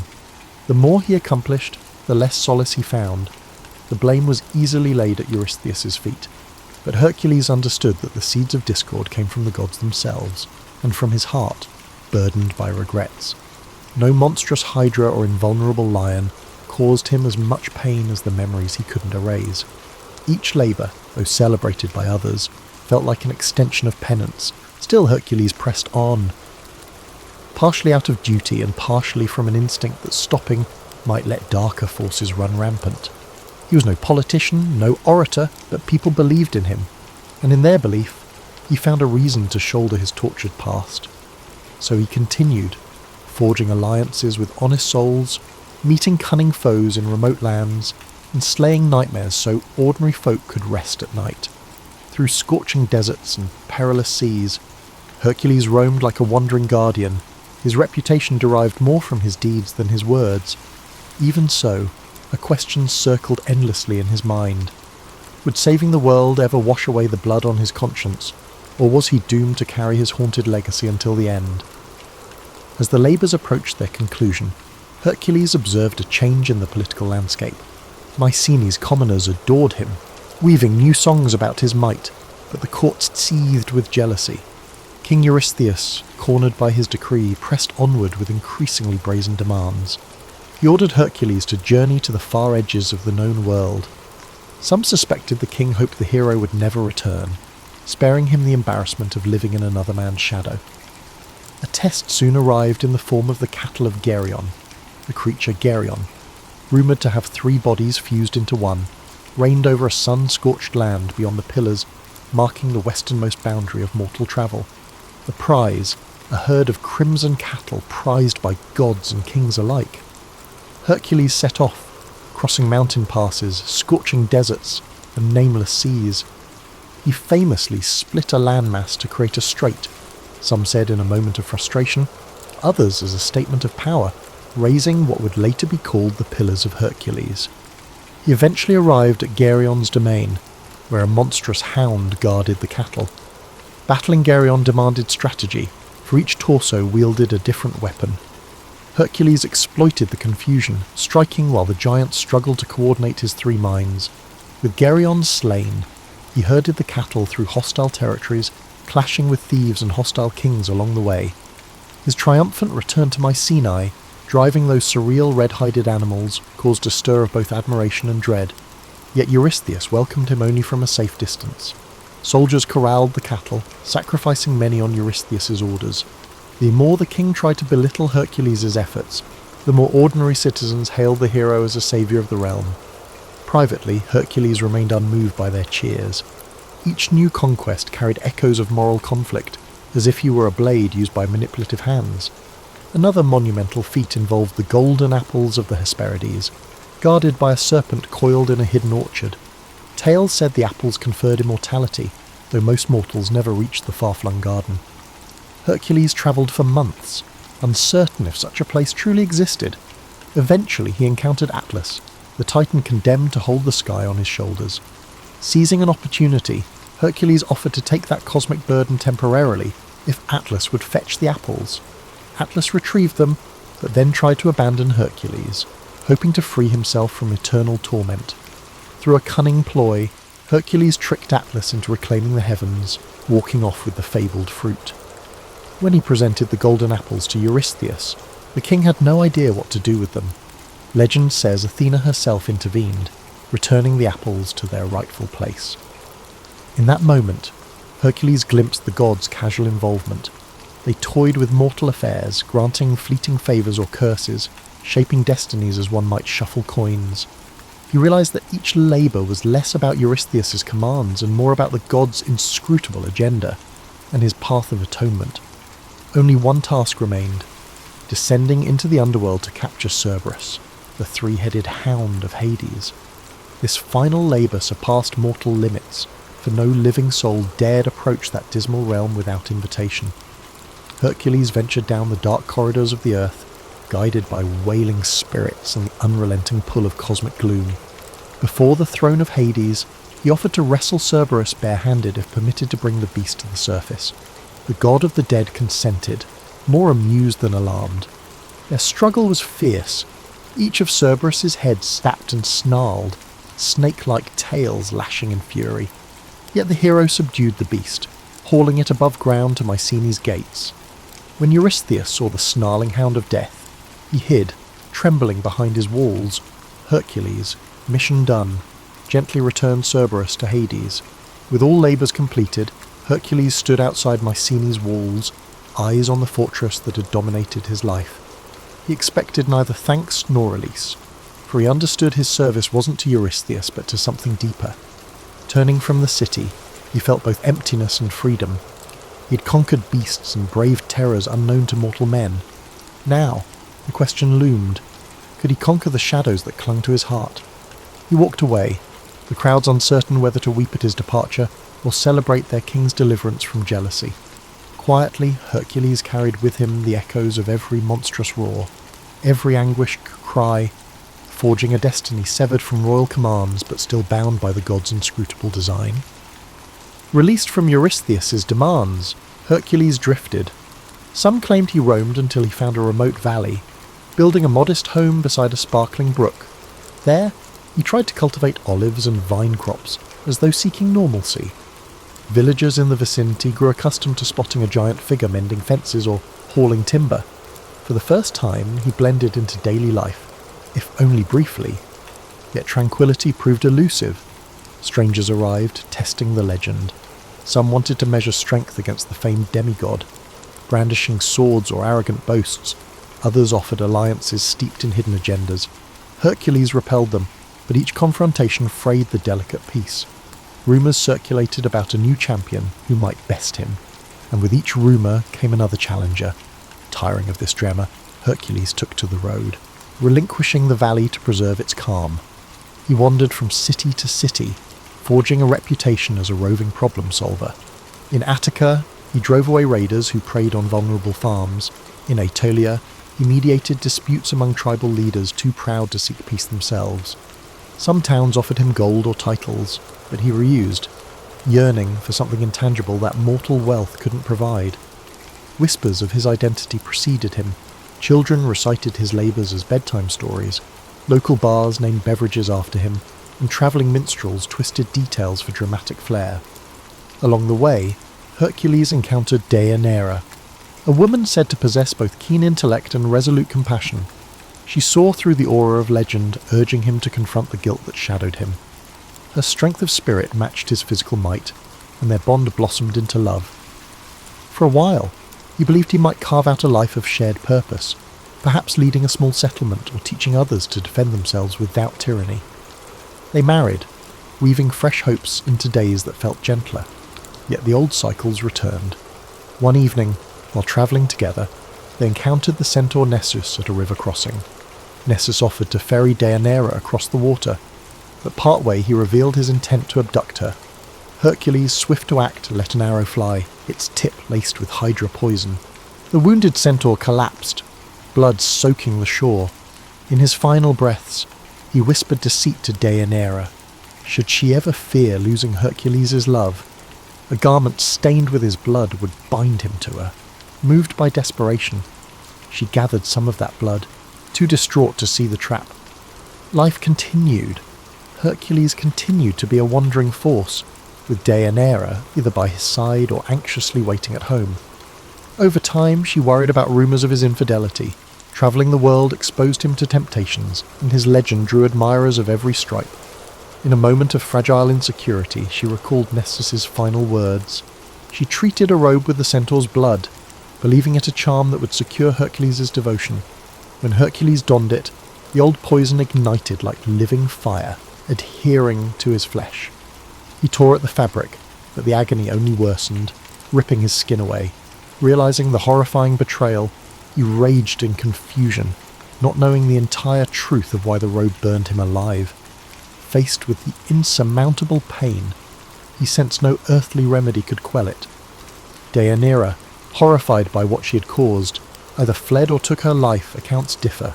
Hercules, in his torment, built a funeral pyre on Mount Weta. Step by tortured step, he climbed, each footfall echoing the weights he'd carried all his life. Guilt, duty, heartbreak. He stretched himself upon the wood, begging for an end to his suffering. Flames were lit, devouring mortal flesh that once battled monsters and kings. Smoke curled toward the sky, bearing the essence of a hero who had saved entire realms yet failed to escape divine cunning and human frailty. Some say that in those final moments, Zeus intervened, lifting his son's immortal spirit to Olympus. Others claim Hercules simply became ash, the price of mixing superhuman deeds with all too human vulnerabilities.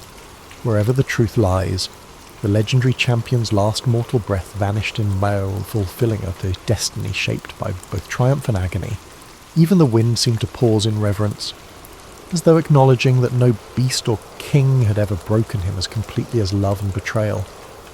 Hercules' end on Mount Weta thundered through the Greek world like a mournful lament. Those who'd admired him as a liberator stood in stunned silence, while others who had envied him spoke in hushed voices were at the cruel caprice of fate. Priests in local temples offered contradictory explanations. Some insisted his spirit rose to the heavens, others deemed it just another tragic demise, albeit of an extraordinary mortal. In the weeks that followed, altars across the Aegean bore solemn offerings in his memory. Drips of wine, handfuls of grain, even small wood carvings depicting a lion's pelt or a hefty club. Ordinary folk struggled to reconcile the downfall of a figure who had bested lions, hydras, and giants. How could such a champion succumb to something as simple, yet devastating, as poisoned fabric? For many, it confirmed that no one, not even a demigod, was immune to the brutal interplay of divine grudges and human failings. At Mycenae, King Eurystheus' court reportedly watched the news unfold with uneasy satisfaction. Though the king had long resented Hercules, learning of his agonizing death offered no genuine relief, only a hollow sense that the realm's most potent shield was gone. Some whispered that if a champion like Hercules could be vanquished, perhaps the gods would turn a harsher eye on lesser mortals. Fear lingered in the corridors of their power, as though Hercules' fiery end had shifted the cosmic balance in unpredictable ways.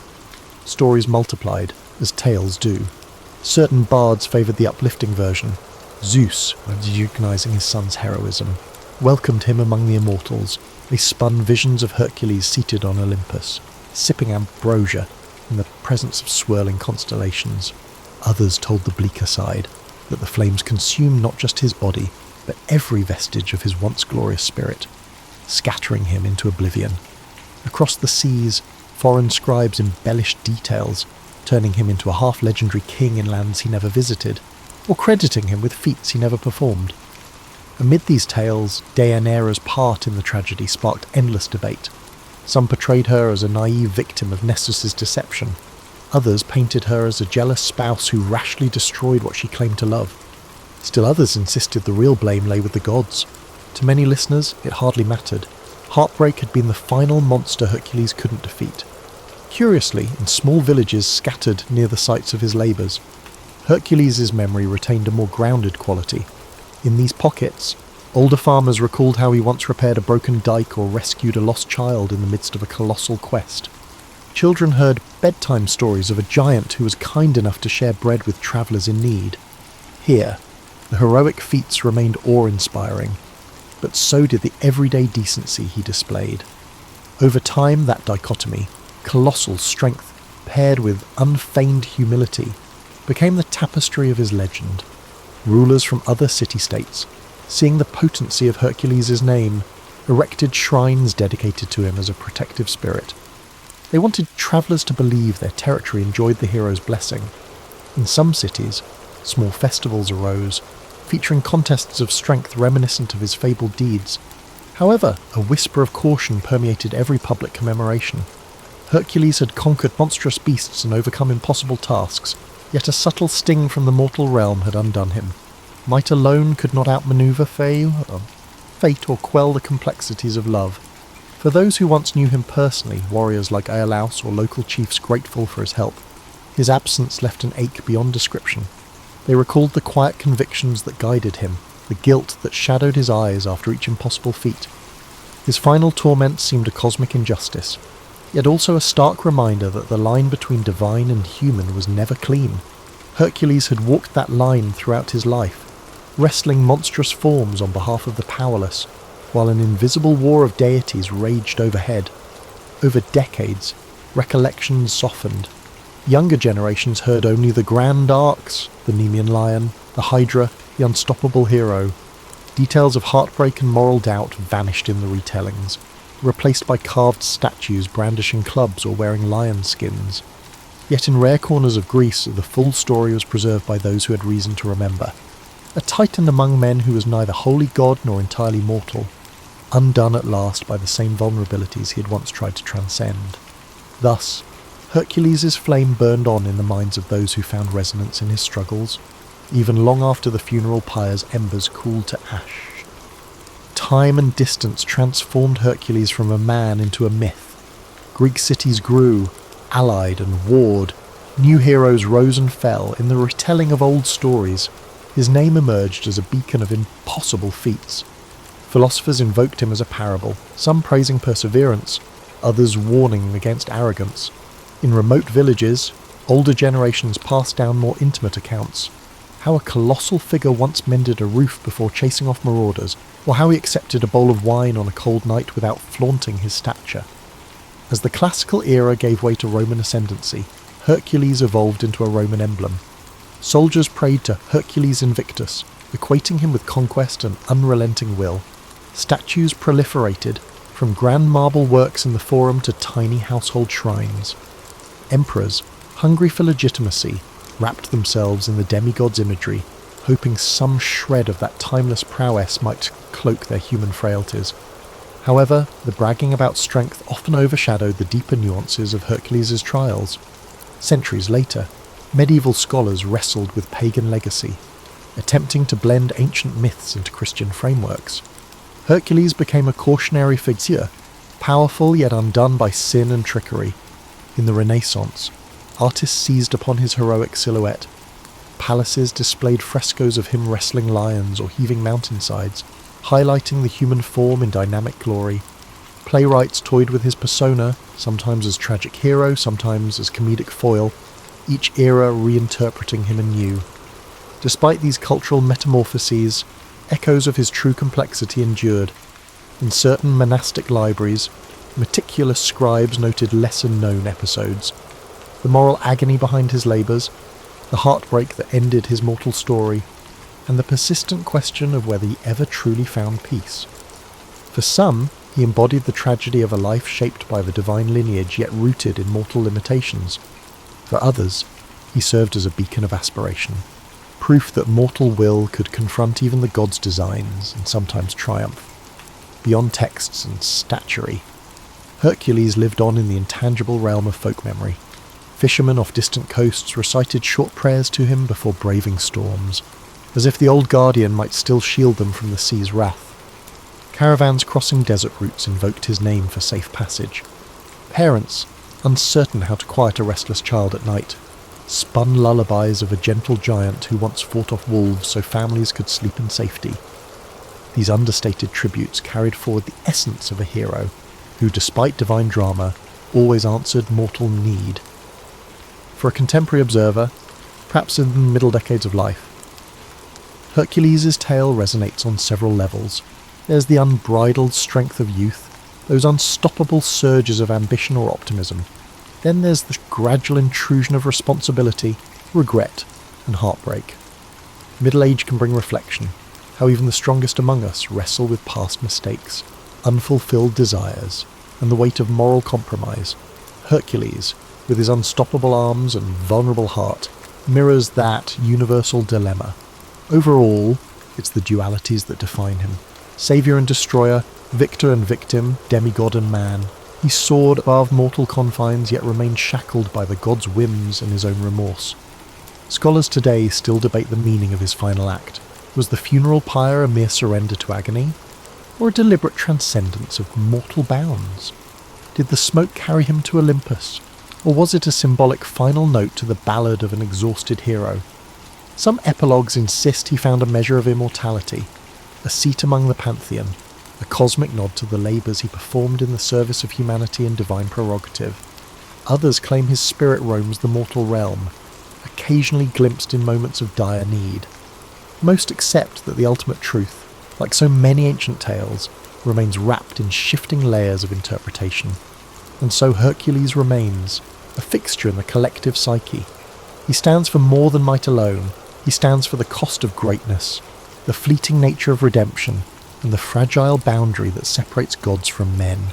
Whether chiselled in marble or accounted in a village tavern, his legend endures. He is the champion forever, forging new legends, even centuries after his final breath.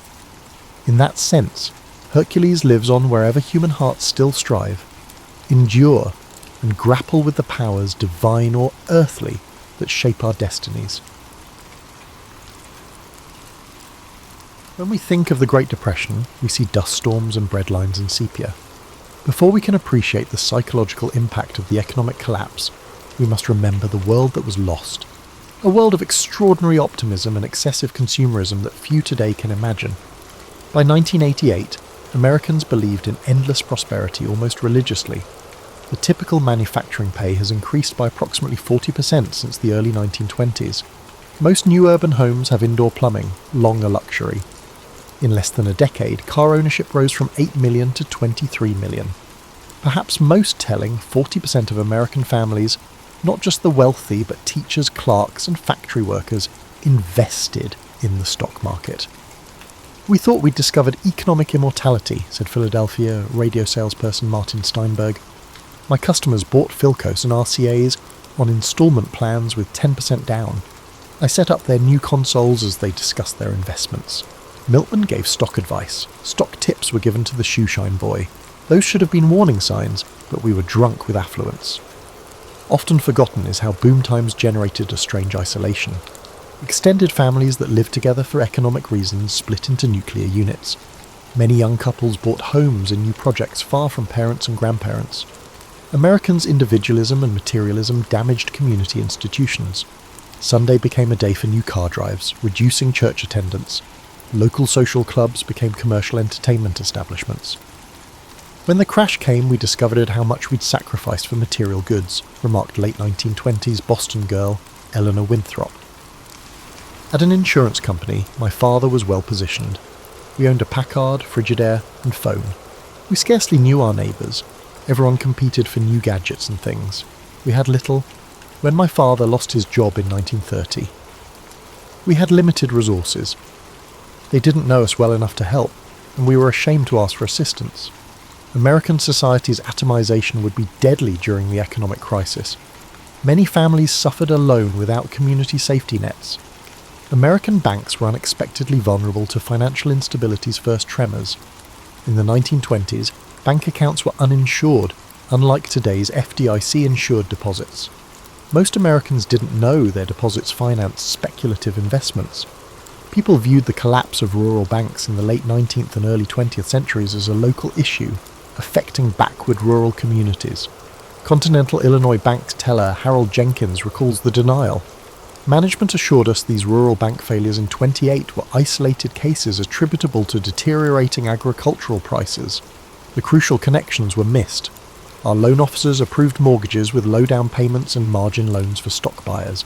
After the crash, our leaders claimed a correction." This institutional blindness included government. In early 1930, Treasury Secretary Andrew Mellon famously said, "Gentlemen, liquidate labour, stocks, farms and real estate. We will eradicate the rot." A virtually medieval understanding of economics held that economic hardship was necessary to purify and rebuild the economy. This approach would delay significant involvement until millions were bankrupt. The psychological modifications forced on everyday Americans were most acute. The 1920s influenced consumer behaviour significantly. Advertisements pitched products as conveniences and identity markers. A car or cigarette brand defined one's social status. Many suffered financial and existential crises when these material indicators disappeared. "We lost more than our money," said Mildred Hayes, a store clerk. "We forgot who we were. The life and future stories we told ourselves crashed. My husband was promoted to floor manager. We saved for a suburban house down payment. After his job loss, we moved in with his parents and slept on a fold-out couch in their parlour. How do you explain this reversal?" For millions of Americans, this cognitive dissonance between expectations and reality defined the early Depression. The world they were promised had vanished overnight, leaving them in strange territory without maps or goal guides. The financial collapse of 1929 to 1933 wasn't just about stock market losses affecting wealthy investors. What truly devastated ordinary Americans was the destruction of the banking system and, with it, their life savings. Between 1930 and 1933, over 9,000 banks failed, nearly 40% of all banks in the United States. Each closure triggered cascading losses in communities where those banks operated.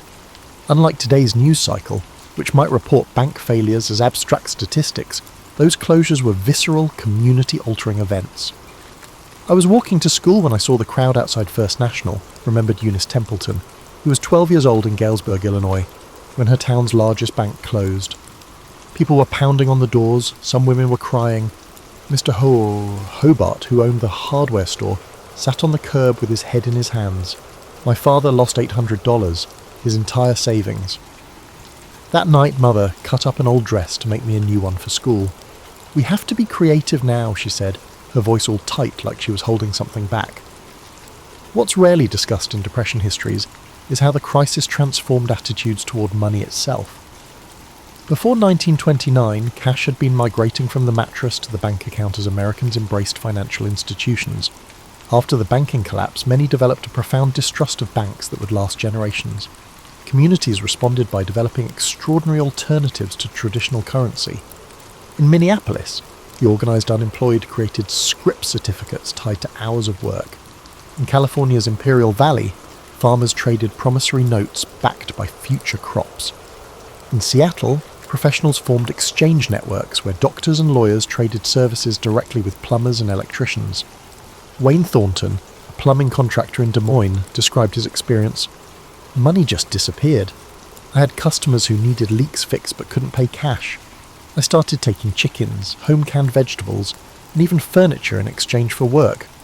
My secretary kept a ledger of who owed what.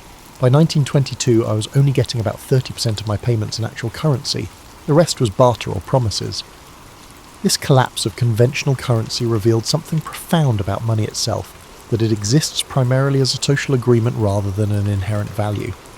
When that agreement faltered, communities improvised alternatives based on trust and shared necessity.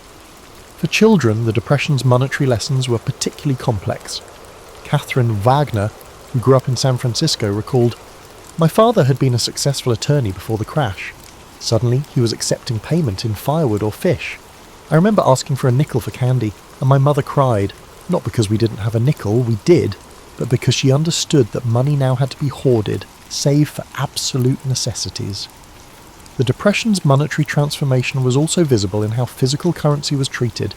Bills were pressed flat, coins were counted repeatedly, and cash was hidden in increasingly creative locations. Laura Hillman, whose father was a bank manager in Cincinnati, described finding money throughout their home after his death in 1940. There were silver dollars sewn into the hems of curtains, bills tucked between book pages, coins in sealed mason jars buried in the garden. Father knew better than anyone how fragile banks were, and it marked him permanently. Beyond the practical aspects of money's transformation was a deeper philosophical shift. Americans who had embraced consumer culture and defined themselves through purchases now found themselves questioning the basis of value itself. The arbitrary nature of monetary value became unavoidably apparent when homes with $5,000 mortgages sold at auction for $1,000, and when a skilled labourer's daily wage fell from $4 to $1, if work could be found at all. "We realised money was fictional," explained former banker Thomas Whitfield. "Not just paper money, but the whole concept. A house didn't change physically when its price dropped 80%, but suddenly the bank said it was worth a fifth of what they'd claimed last year. A man's labour didn't change when his wage was cut, but now an hour of sweat was worth half what it had been. This change made people question everything. This questioning extended to authority itself. When Presidents Hoover and Roosevelt made pronouncements about the economy, many Americans had become skeptical of official narratives. Having watched sound banks collapse and blue-chip stocks become worthless, they developed a wariness toward institutional pronouncements that would influence American politics for decades.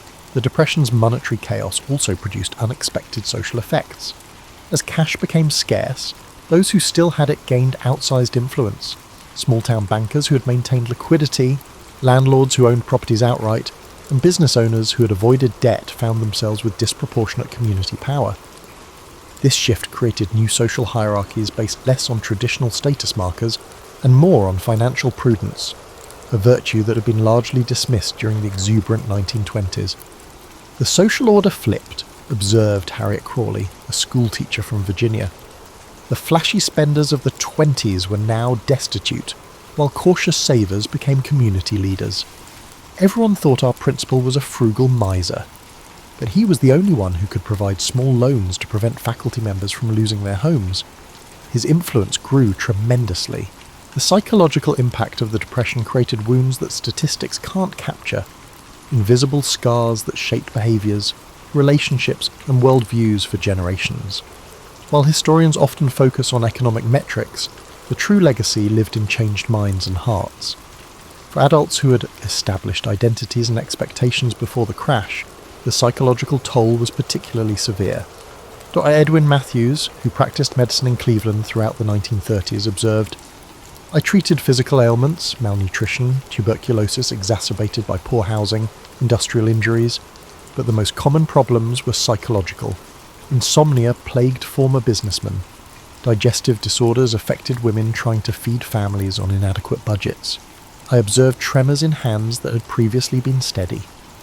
These stress-related ailments rarely appear in depression statistics, yet they affected millions. More startling were the invisible behavioural changes. People who had been outgoing became withdrawn. Decision-making became paralysed by fear. Marriages strained under financial pressure developed communication patterns centred on avoidance rather than confrontation. "My mother changed completely," said Richard Neville, who was 10 years old when his father lost his accounting position in 1931. Before, she'd been the neighbourhood social organiser, card parties, community theatre, church events. After we lost our home and moved to a rental across town, she stopped seeing friends entirely. She'd say she was too busy, but I'd find her sitting motionless by the window for hours. The woman, once the heart of our community, became nearly mute. This social withdrawal emerged as a common coping mechanism. Shame about downward mobility led many to isolate themselves rather than maintain relationships that reminded them of their losses.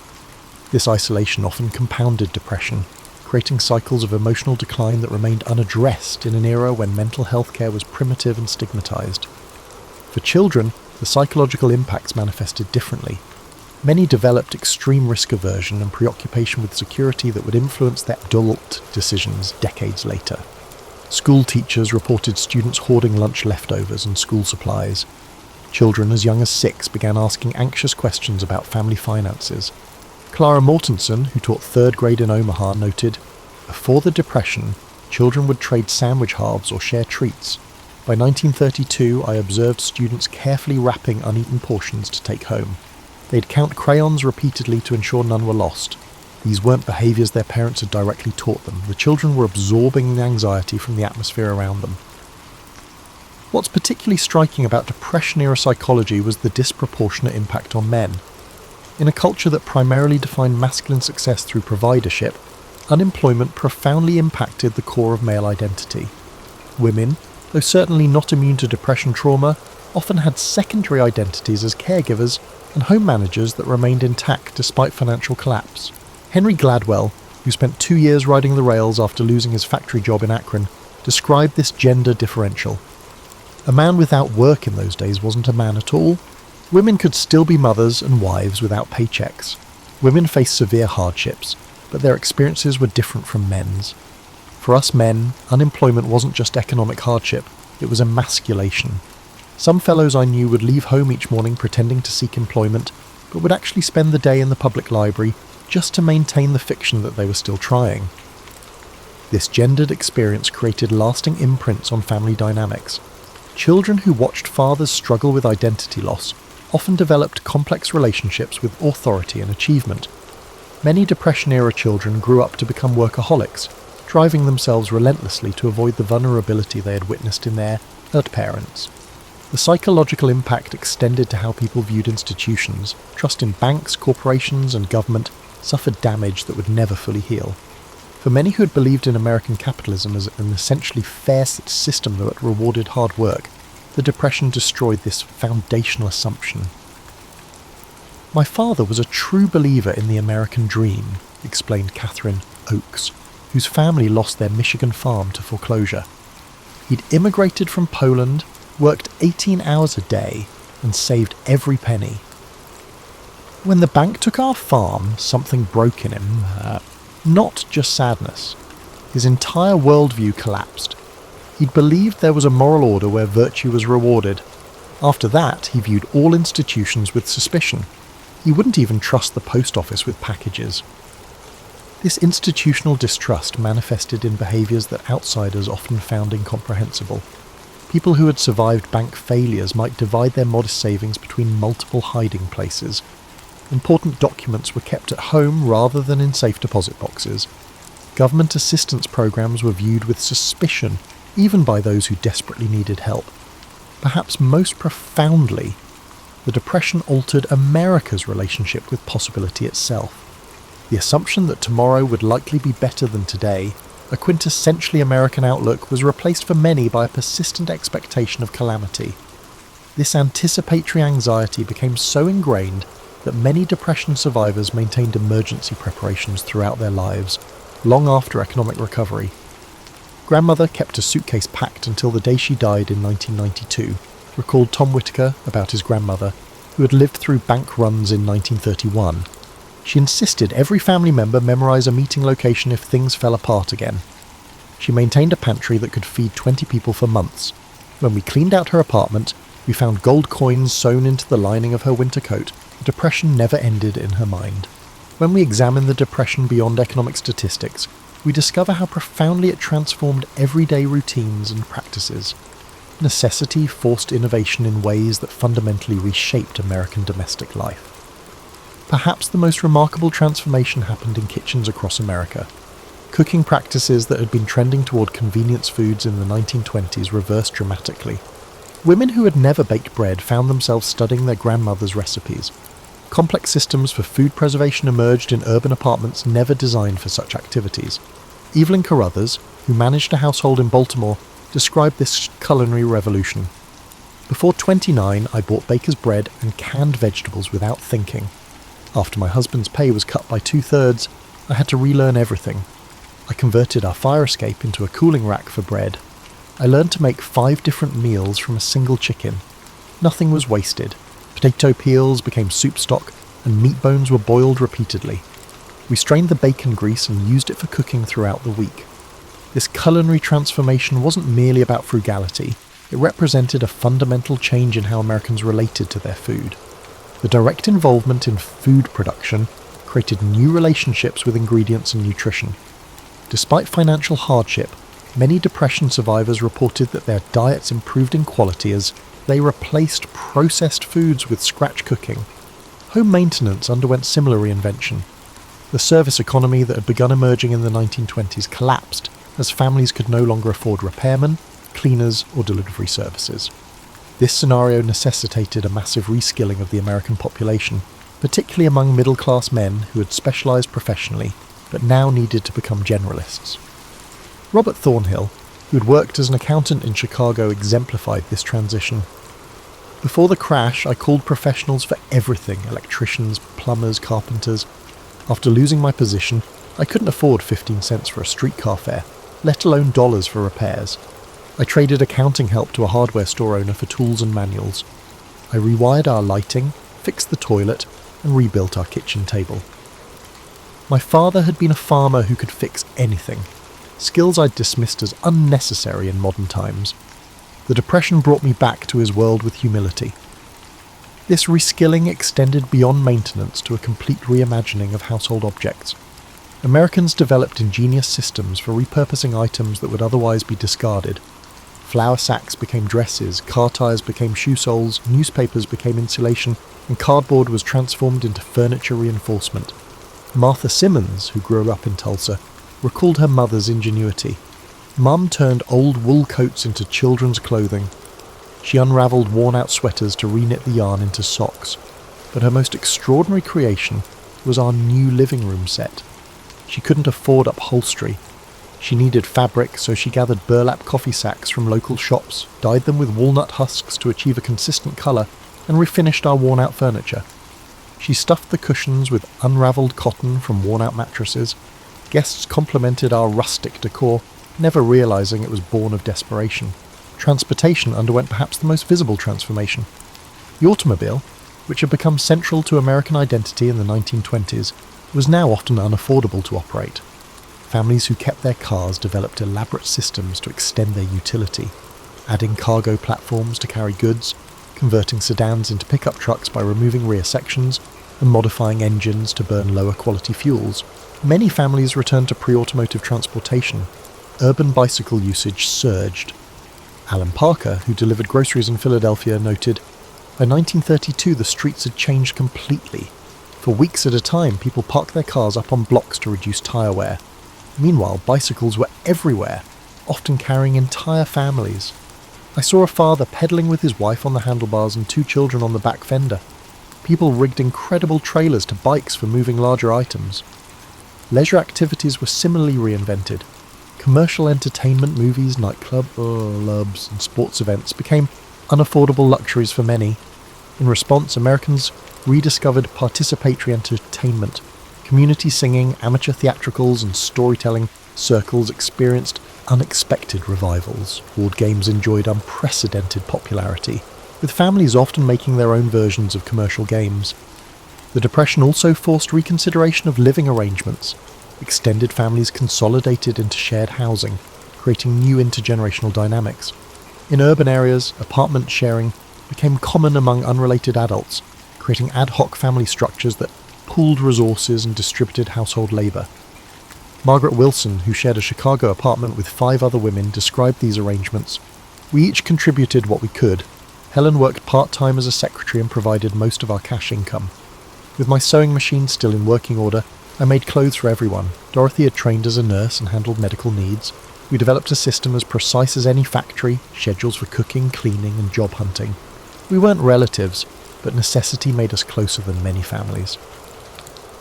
Perhaps most significant was the transformation of time itself. The standardized workday, which had been increasingly normalized in the 1920s, disintegrated for many Americans. Work, when available, might come at any hour. The unemployed developed elaborate routines to provide structure to days no longer defined by workplace schedules. William Harrington, laid off from Pittsburgh's steel mills, described this temporal shift. After 3 months without work, I realized time was becoming my enemy. Empty hours bred despair, so I created a schedule as rigid as the mills. Up at 5:30, breakfast, job hunting until noon. Afternoons for repair work or gardening. I dedicate my evenings to reading in order to enhance my skills.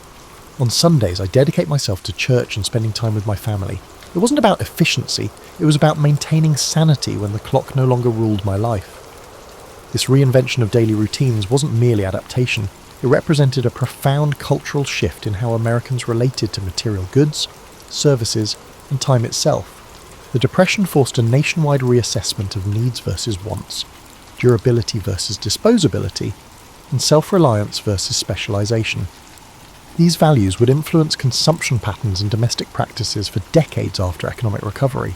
The Depression is famous for individual hardships, but its most impressive story may be how communities devised survival strategies that changed American social organization.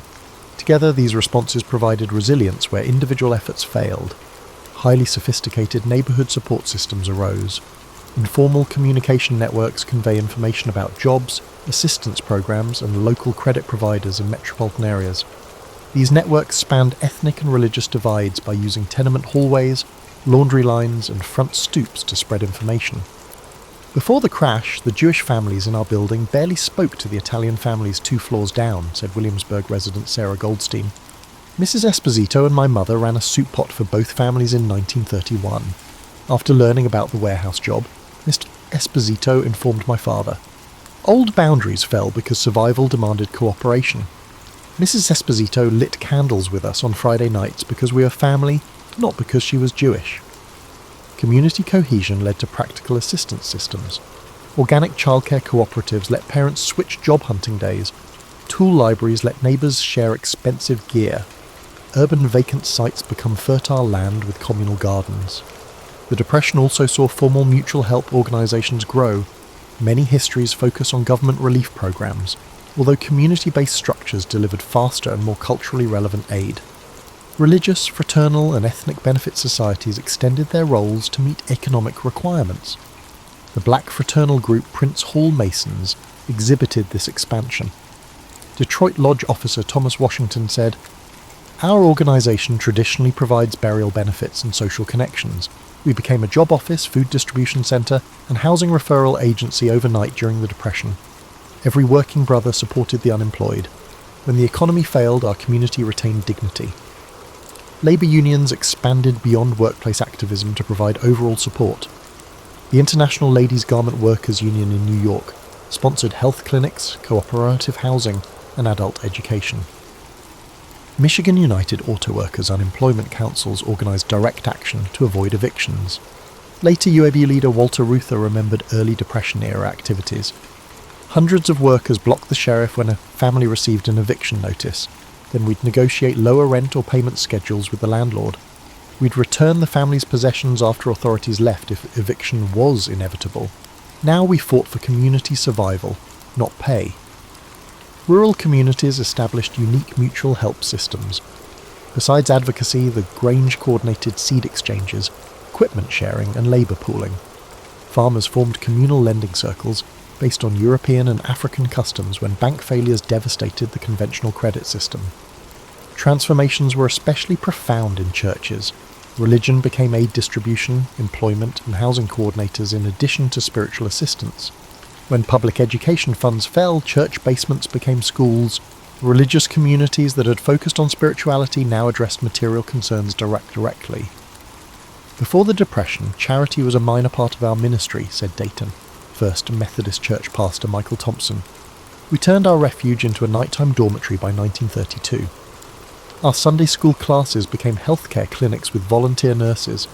We broadened Christian responsibility from spirits to bodies. Theological consequences were huge. We couldn't preach about paradise while neglecting earthly misery. The cross-cutting aspect of these community systems was significant. Organisations that serviced ethnic, religious, or occupational groups expanded their reach. The result opened up social relationships across boundaries. Intentional communities planned cooperative living arrangements that pooled resources to foster security grew during the Depression.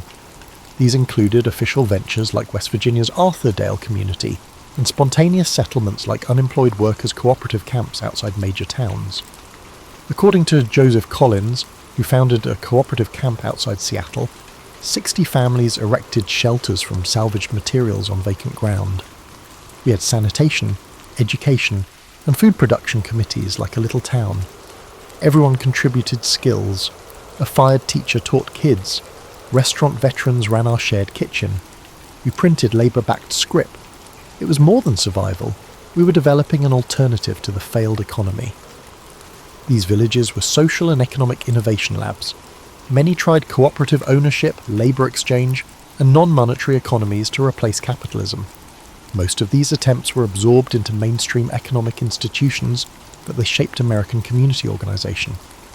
Community structures generated psychological resilience that individuals couldn't, most notably. Mutual aid participants had lower depression and suicide rates than those who struggled alone. Community responses brought meaning to suffering that may have seemed useless. Chicago settlement house worker Margaret Wilson said, "Community connections kept spirits alive. A huge psychological difference existed between unemployed men who joined our workers' council and those who stayed alienated. Meaning and perseverance came from shared hardship. The council members endured hunger and pain with friends, not shamefully alone. These collective survival structures challenged American individualism greatly. They showed that interdependence, not self-reliance, determined economic disaster survivability." Long after the Depression, this lesson shaped social policy and community organising. The Great Depression affected almost all Americans, although some events are forgotten. Black Americans suffered greatly during the Depression, but conventional narratives rarely mention it. Already discriminated against in work, housing and education, black communities saw the Depression as a worsening of their poverty. Atlanta domestic worker Lillian Thompson characterised this continuity. Whites discussed the Depression like it ended the world. Historically, coloured people were economically insecure. Last hired, first dismissed was our norm. We lost even our minimal security. My spouse and I saved $400 for a house. When Citizens Trust Bank failed, that money vanished. No government officials worried about black banks like they did white ones. Black agricultural workers suffered most in rural areas. In addition to chronic debt from sharecropping, they faced falling cotton prices and agricultural mechanisation. Mechanical cotton pickers eliminated thousands of jobs in the 1930s when alternatives were scarce. This agricultural displacement spurred the great migration of black Americans to northern cities, where housing discrimination forced them into overcrowded, poor dwellings. Many New Deal initiatives helped Americans find housing, but redlining excluded black neighbourhoods. Indigenous populations experienced the Depression through a complicated mix of economic breakdown and colonial policy. The failure of the cash economy had less of an impact on traditional subsistence tribes than on non-natives. Those forced into wage labour by previous government legislation were especially vulnerable. Joseph Blackhawk, an Omaha tribal member who worked in Nebraska meatpacking facilities, said, "Government schools and reservation regulations destroyed our grandparents' land-based abilities. Many of us relied on wage work that disappeared during the Depression. The transformation of our hunting grounds into farms and our plant-gathering sites into paved areas prevented us from reverting to our ancient customs. The simultaneous failure of both systems put us between worlds." The 1934 Indian Reorganization Act, despite its promotion as a progressive reform, resulted in increased economic dependency during the Depression. Constitutions that prioritize resource exploitation have reformed tribes, promoting outside interests over indigenous communities. Mexican Americans in the Southwest had particular depression problems. Large producers slashed wages drastically, but still demanded hard work when crop prices plummeted. Mexican and Mexican American workers faced violent suppression and deportation due to their organizing efforts. The federal government's repatriation plans demonstrate economic distress and racial targeting. About 60% of the 1 to 2 million Mexican Americans deported or pushed to leave the US between 1929 and 1936 were US citizens. The result was one of the largest forced migrations in American history, frequently without legal procedure. Elena Ramirez, whose family was deported to Mexico in 1932, said, "Immigration agents encircled our Los Angeles neighborhood and loaded everyone onto trucks.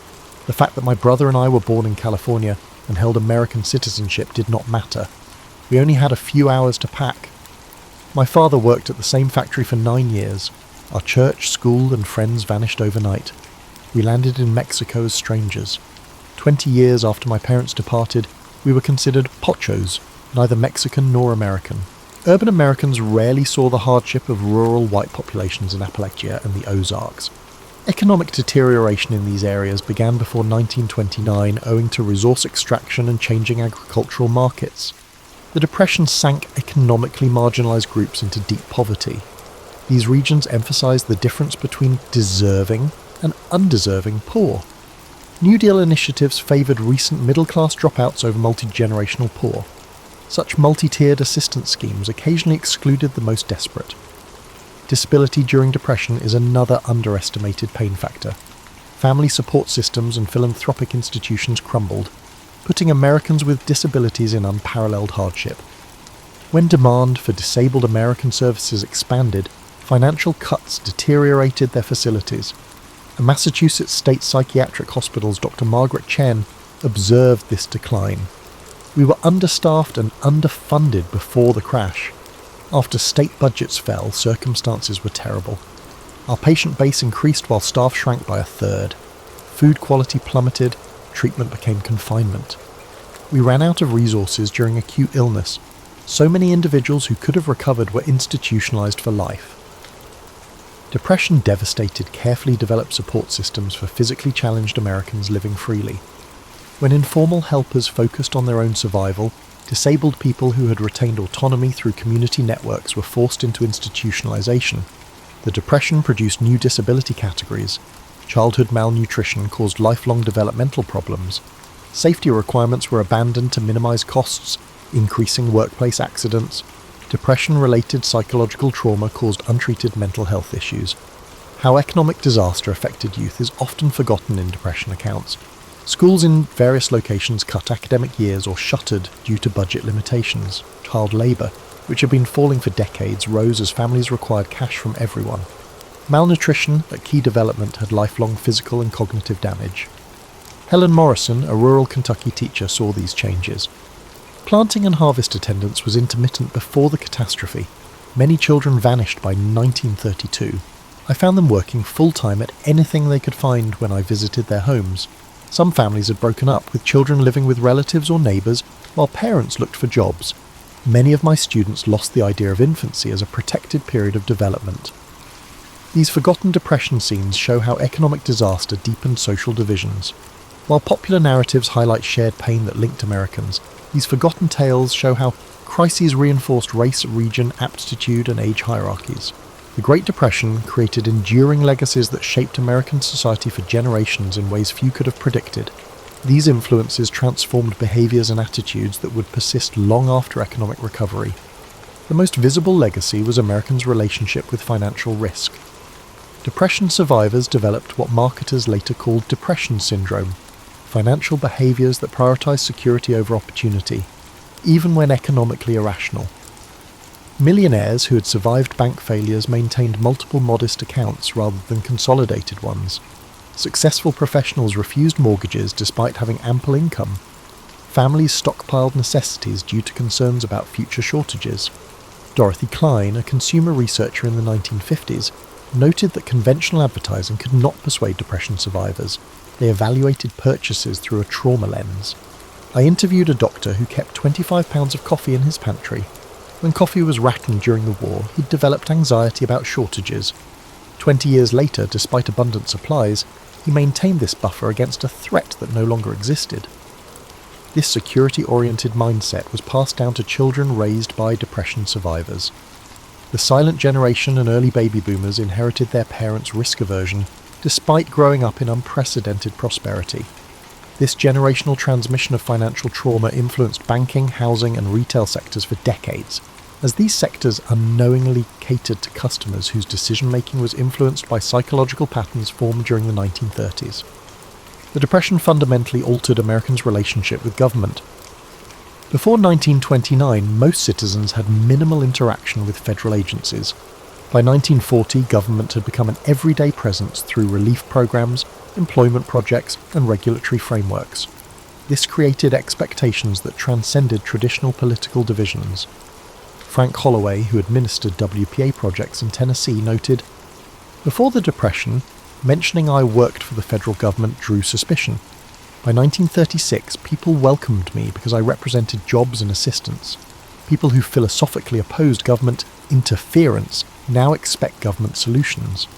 This evolution wasn't about liberal or conservative, it was about a fundamental recalibration of what government was for." Cultural expressions underwent profound transformation. The arts developed dual impulses that seemed contradictory, but often existed within the same works. Unflinching documentation of suffering alongside escapist entertainment. The documentary tradition emerged in photography, Walker Evans, Dorothea Lange, and literature, Steinbeck, Wright, while escapism flourished in Hollywood musicals and superhero comics. Playwright Arthur Miller explained this duality. The theatre swung between agitprop realism and pure fantasy. What endured were works that somehow managed both, acknowledging suffering while suggesting transcendence. Audiences needed both truth and hope, reality and possibility. The Depression created a generation that approached community building with deliberate intention. Having experienced how economic disaster could isolate individuals, many survivors became what sociologists later called intentional neighbours, deliberately cultivating community connections as insurance against future hardship. The explosion of civic organisations in post-Depression America, from PTAs to neighbourhood associations, reflected this impulse. While often viewed as expressions of 1950s conformity, these organisations actually represented lessons learned from 1930s isolation. Perhaps most profound was the Depression's impact on Americans' relationship with work itself. Employment became more than an economic necessity, it became psychological validation. The experience of involuntary joblessness created lasting associations between work and identity that influenced retirement patterns for decades. To Samuel Weinstein, who studied aging in the 1970s, found, Depression survivors approached retirement differently than subsequent generations. They often couldn't articulate why continued work felt essential. One successful businessman told me, "I know I don't need the money, but I need to be needed." Their concern wasn't about income, but about avoiding the psychological state of uselessness they had experienced during unemployment decades earlier. Looking back, many aspects of American life we take for granted, from social security to bank deposit insurance, emerged directly from Depression experiences. These institutional responses to catastrophe became so normalised that their origins and crisis were forgotten, their existence seemingly natural rather than a response to specific historical trauma. What remains most remarkable about the Depression's legacy is how it demonstrated both human vulnerability and resilience simultaneously. It revealed how quickly prosperity could vanish and how fragile social structures could prove. Yet it also showed how communities could adapt and societies could reimagine themselves in response to catastrophe. As Depression survivor Eleanor Winthrop reflected, what stayed with me wasn't the hardship itself, but the discovery of what humans could withstand and create from ruins. We lost our innocence about economic security, but gained wisdom about human connection. The disappearance of the money did not diminish the value of the ingenious adaptations, extraordinary kindnesses, and communities forged in struggle that replaced it. The paradox of catastrophe is that it takes with one hand but gives with the other. and sometimes the gifts outlast the losses. In the year 1162, amidst the sweeping steppes of Mongolia, a child was born into a world of cold winds and endless plains. This child, named Temujin, would grow to become the great Genghis Khan, a name that would echo across history as the founder of the Mongol Empire. But before he became a conqueror, he was simply a boy born into struggle, shaped by the harshness of his environment and the conflicts of his people. The Mongolian steppes stretched far and wide, a vast expanse of grasslands where the sky met the earth in a seamless horizon. Life here was simple yet brutal. Nomadic tribes moved with their herds, living off the land and surviving the harsh winters and the scorching summers. It was a world where strength, loyalty, and resilience were the keys to survival. Temujin's early years were marked by hardship. He was the son of Yesugei, a minor tribal leader, and his wife Holun. When Temujin was just a young boy, his father was poisoned by a rival tribe. This sudden loss left his family vulnerable, and they were abandoned by their own clan. His mother, Holun, took on the responsibility of raising Temujin and his siblings alone. The family was left to fend for themselves on the open steppes, relying on foraging, hunting, and sheer determination to survive. These early struggles forged a deep resilience in Temujin. He learned to endure hunger, cold, and the constant threat of violence. But he also learned the value of unity, the importance of family, and the need for loyalty. His mother's strength became a guiding force in his life. She taught him that survival required not only physical strength, but also wisdom, patience, and an unyielding spirit.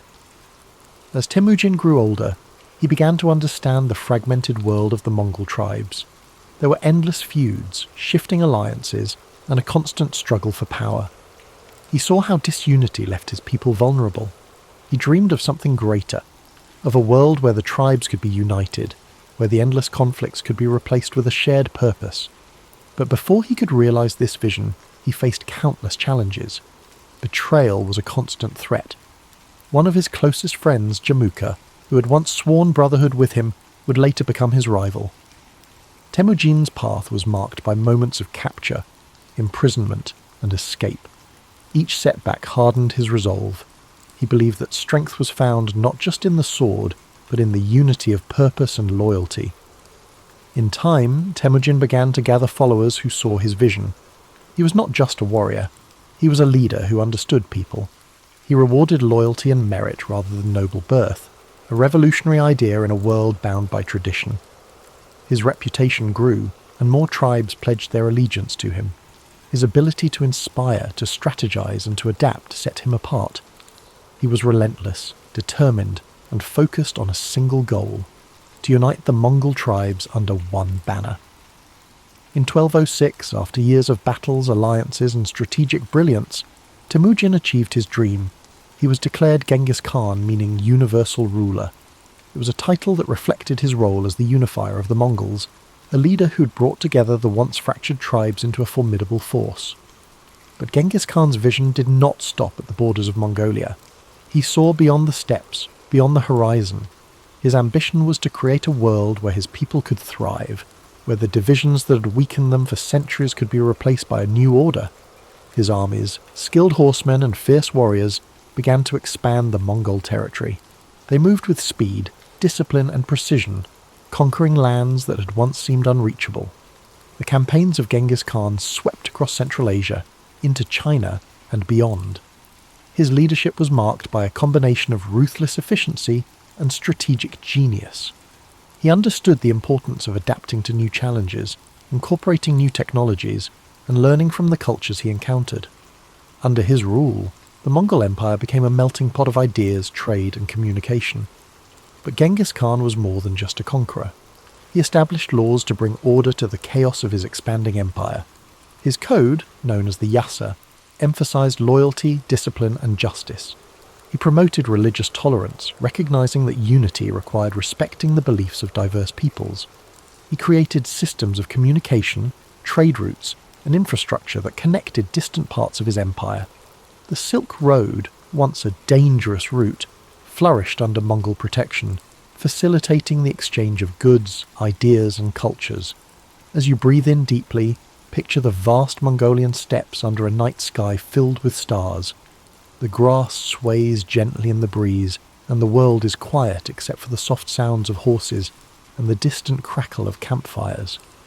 Genghis Khan's legacy stretches across these plains, a reminder of a leader who dared to dream of unity, who faced the harshness of his world with an unbreakable spirit. His life was a journey of resilience, vision, and transformation. He turned adversity into strength, chaos into order, and disunity into a vast and enduring empire. Though his methods were fierce, his impact on the world was profound. The connections he forged between East and West reshaped history, leaving a legacy that endures to this day. As you sink deeper into relaxation, let the story of Genghis Khan remind you of the power of perseverance, the strength found in unity, and the importance of vision. His life, filled with challenges and triumphs, speaks to the boundless potential within each of us, the ability to overcome, to lead, and to create lasting change. As you drift even deeper into the calming embrace of sleep, let the echoes of Genghis Khan's journey gently guide your thoughts. His story, one of struggle, vision, and unrelenting determination, is a reminder of the strength that lies within every challenge we face and the boundless potential we possess to shape our own destinies. Picture the endless Mongolian steppes beneath a vast night sky, where the stars shine like scattered diamonds, illuminating the dark plains below. The wind moves softly, whispering tales of ancient conquests and unification, carrying with it the faint scent of grasslands and distant fires. This is the world where Genghis Khan forged his legacy, a world where survival was harsh, but the spirit of resilience was even stronger. As his empire expanded, so too did his influence. His conquests stretched from the mountains of China to the deserts of Persia, from the plains of Russia to the cities of the Middle East. But beyond the battles and the victories, Genghis Khan's mind remained focused on a singular goal: creating a world where his people could thrive. He was not driven purely by conquest, but by the desire to establish order where there was once chaos, to bring unity to lands divided by endless feuds. The Mongol Empire under his leadership was not just vast, but interconnected. Trade routes flourished under his protection, allowing merchants, scholars, and travellers to move more freely than ever before. This period of stability and security, often referred to as the Pax Mongolica, allowed ideas, cultures, and innovations to flow across continents. Paper, gunpowder, and art travelled from east to west, while philosophies, religions, and scientific discoveries spread in return. Imagine the caravans moving slowly across the Silk Road, their lanterns glowing softly in the dark, their footsteps measured and steady, the gentle clinking of goods, the murmur of languages blending together. This was a world where once isolated cultures began to connect, creating a tapestry of shared human experience. Genghis Khan's vision of an interconnected world laid the foundation for this exchange, bridging the gaps between civilizations and opening pathways that had once seemed impassable. As you breathe in slowly, picture the vast expanse of his empire, the lands stretching beyond sight. Mountains rise in the distance, rivers carve paths through fertile valleys, and open plains roll endlessly toward the horizon. Each part of this landscape, once divided, is now united under a common rule, a testament to the power of a shared purpose. Genghis Khan's dream of unity has become a reality, one shaped by his unwavering will and strategic brilliance. But even as his empire grew, Genghis Khan remained tied to the simplicity of his roots. He lived a life close to the earth, surrounded by the people who had followed him from the very beginning. He never allowed himself to be consumed by luxury or excess. His strength lay in his ability to understand both the warrior's path and the leader's burden, to balance the ferocity of conquest with the wisdom of governance. As the years passed, Genghis Khan continued to guide his people, his vision extending beyond his own lifetime. He established systems of law and order, ensuring that justice and discipline held his empire together. His code, the Yasa, provided structure and fairness, holding even the highest-ranking leaders accountable. This commitment to order and loyalty became the backbone of the Mongol Empire, a legacy that would endure long after his death. In 1227, Genghis Khan's journey came to an end. He passed away during a military campaign, his body returned to the land he had known since childhood. His burial place remains a mystery, hidden somewhere in the vast steppes, a secret held tightly by those who revered him. But though his physical presence faded, his legacy continued to shape the world. His descendants carried his vision forward, expanding the empire and cementing his place in history. As you breathe deeply, feel the quiet power of Genghis Khan's story resonating within you. His life teaches us that, even in the face of unimaginable challenges, a determined spirit can overcome, a clear vision can unify, and resilience can shape the course of history. He transformed his hardships into strength, his struggles into purpose, and his dreams into reality. Imagine the steppes once more, now calm under the vast night sky. The stars continue their silent watch. The wind carries a sense of timelessness, and the land stretches out in quiet peace. The world rests much like you do now, embracing the stillness that follows the storm, the calm that comes after a journey well travelled.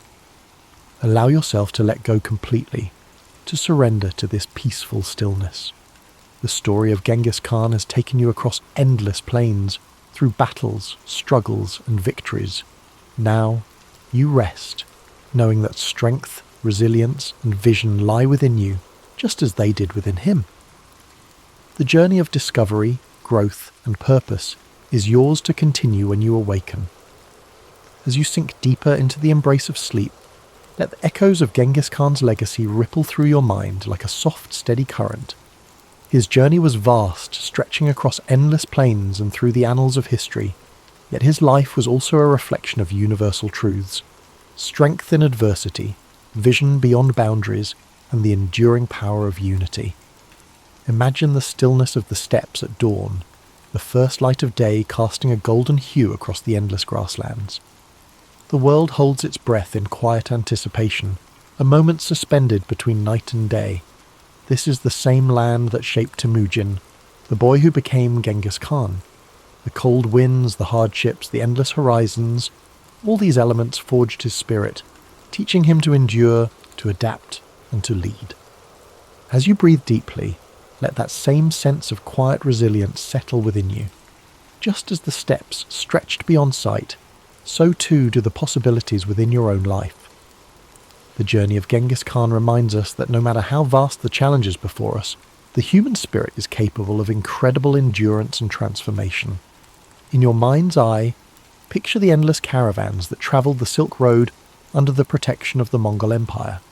Merchants from distant lands move steadily along ancient routes, their carts loaded with silks, spices, and knowledge. The world is connected in ways it had never been before, ideas flowing freely across continents. These connections, once fragile and uncertain, now weave a tapestry of shared human experience. Genghis Khan's vision brought people together, creating pathways where there had once been barriers. His legacy lives not just in the conquests, but in the bridges he built between cultures, the systems of order he established, and the idea that unity, even amidst diversity, is possible. Now, let your thoughts drift further into the stillness of night. The campfires have burned down to embers, their soft glow casting faint light across the faces of warriors, nomads, and travellers. The air is filled with the faint scent of smoke and the quiet murmur of people at rest. This moment of peace, hard-earned and cherished, reflects the balance that Genghis Khan sought, a world where strength and stability allowed for moments of tranquility. Feel the calm spread through your body, each breath drawing you deeper into a space of comfort and safety. The struggles of the day fall away like grains of sand carried by the wind. You are part of a larger story, one where each challenge you face shapes you, where every moment of resilience adds to your strength. Like the great Khan, you possess the power to endure, to dream, and to create a legacy of your own. Imagine now the vast plain stretching out beneath a sky filled with stars.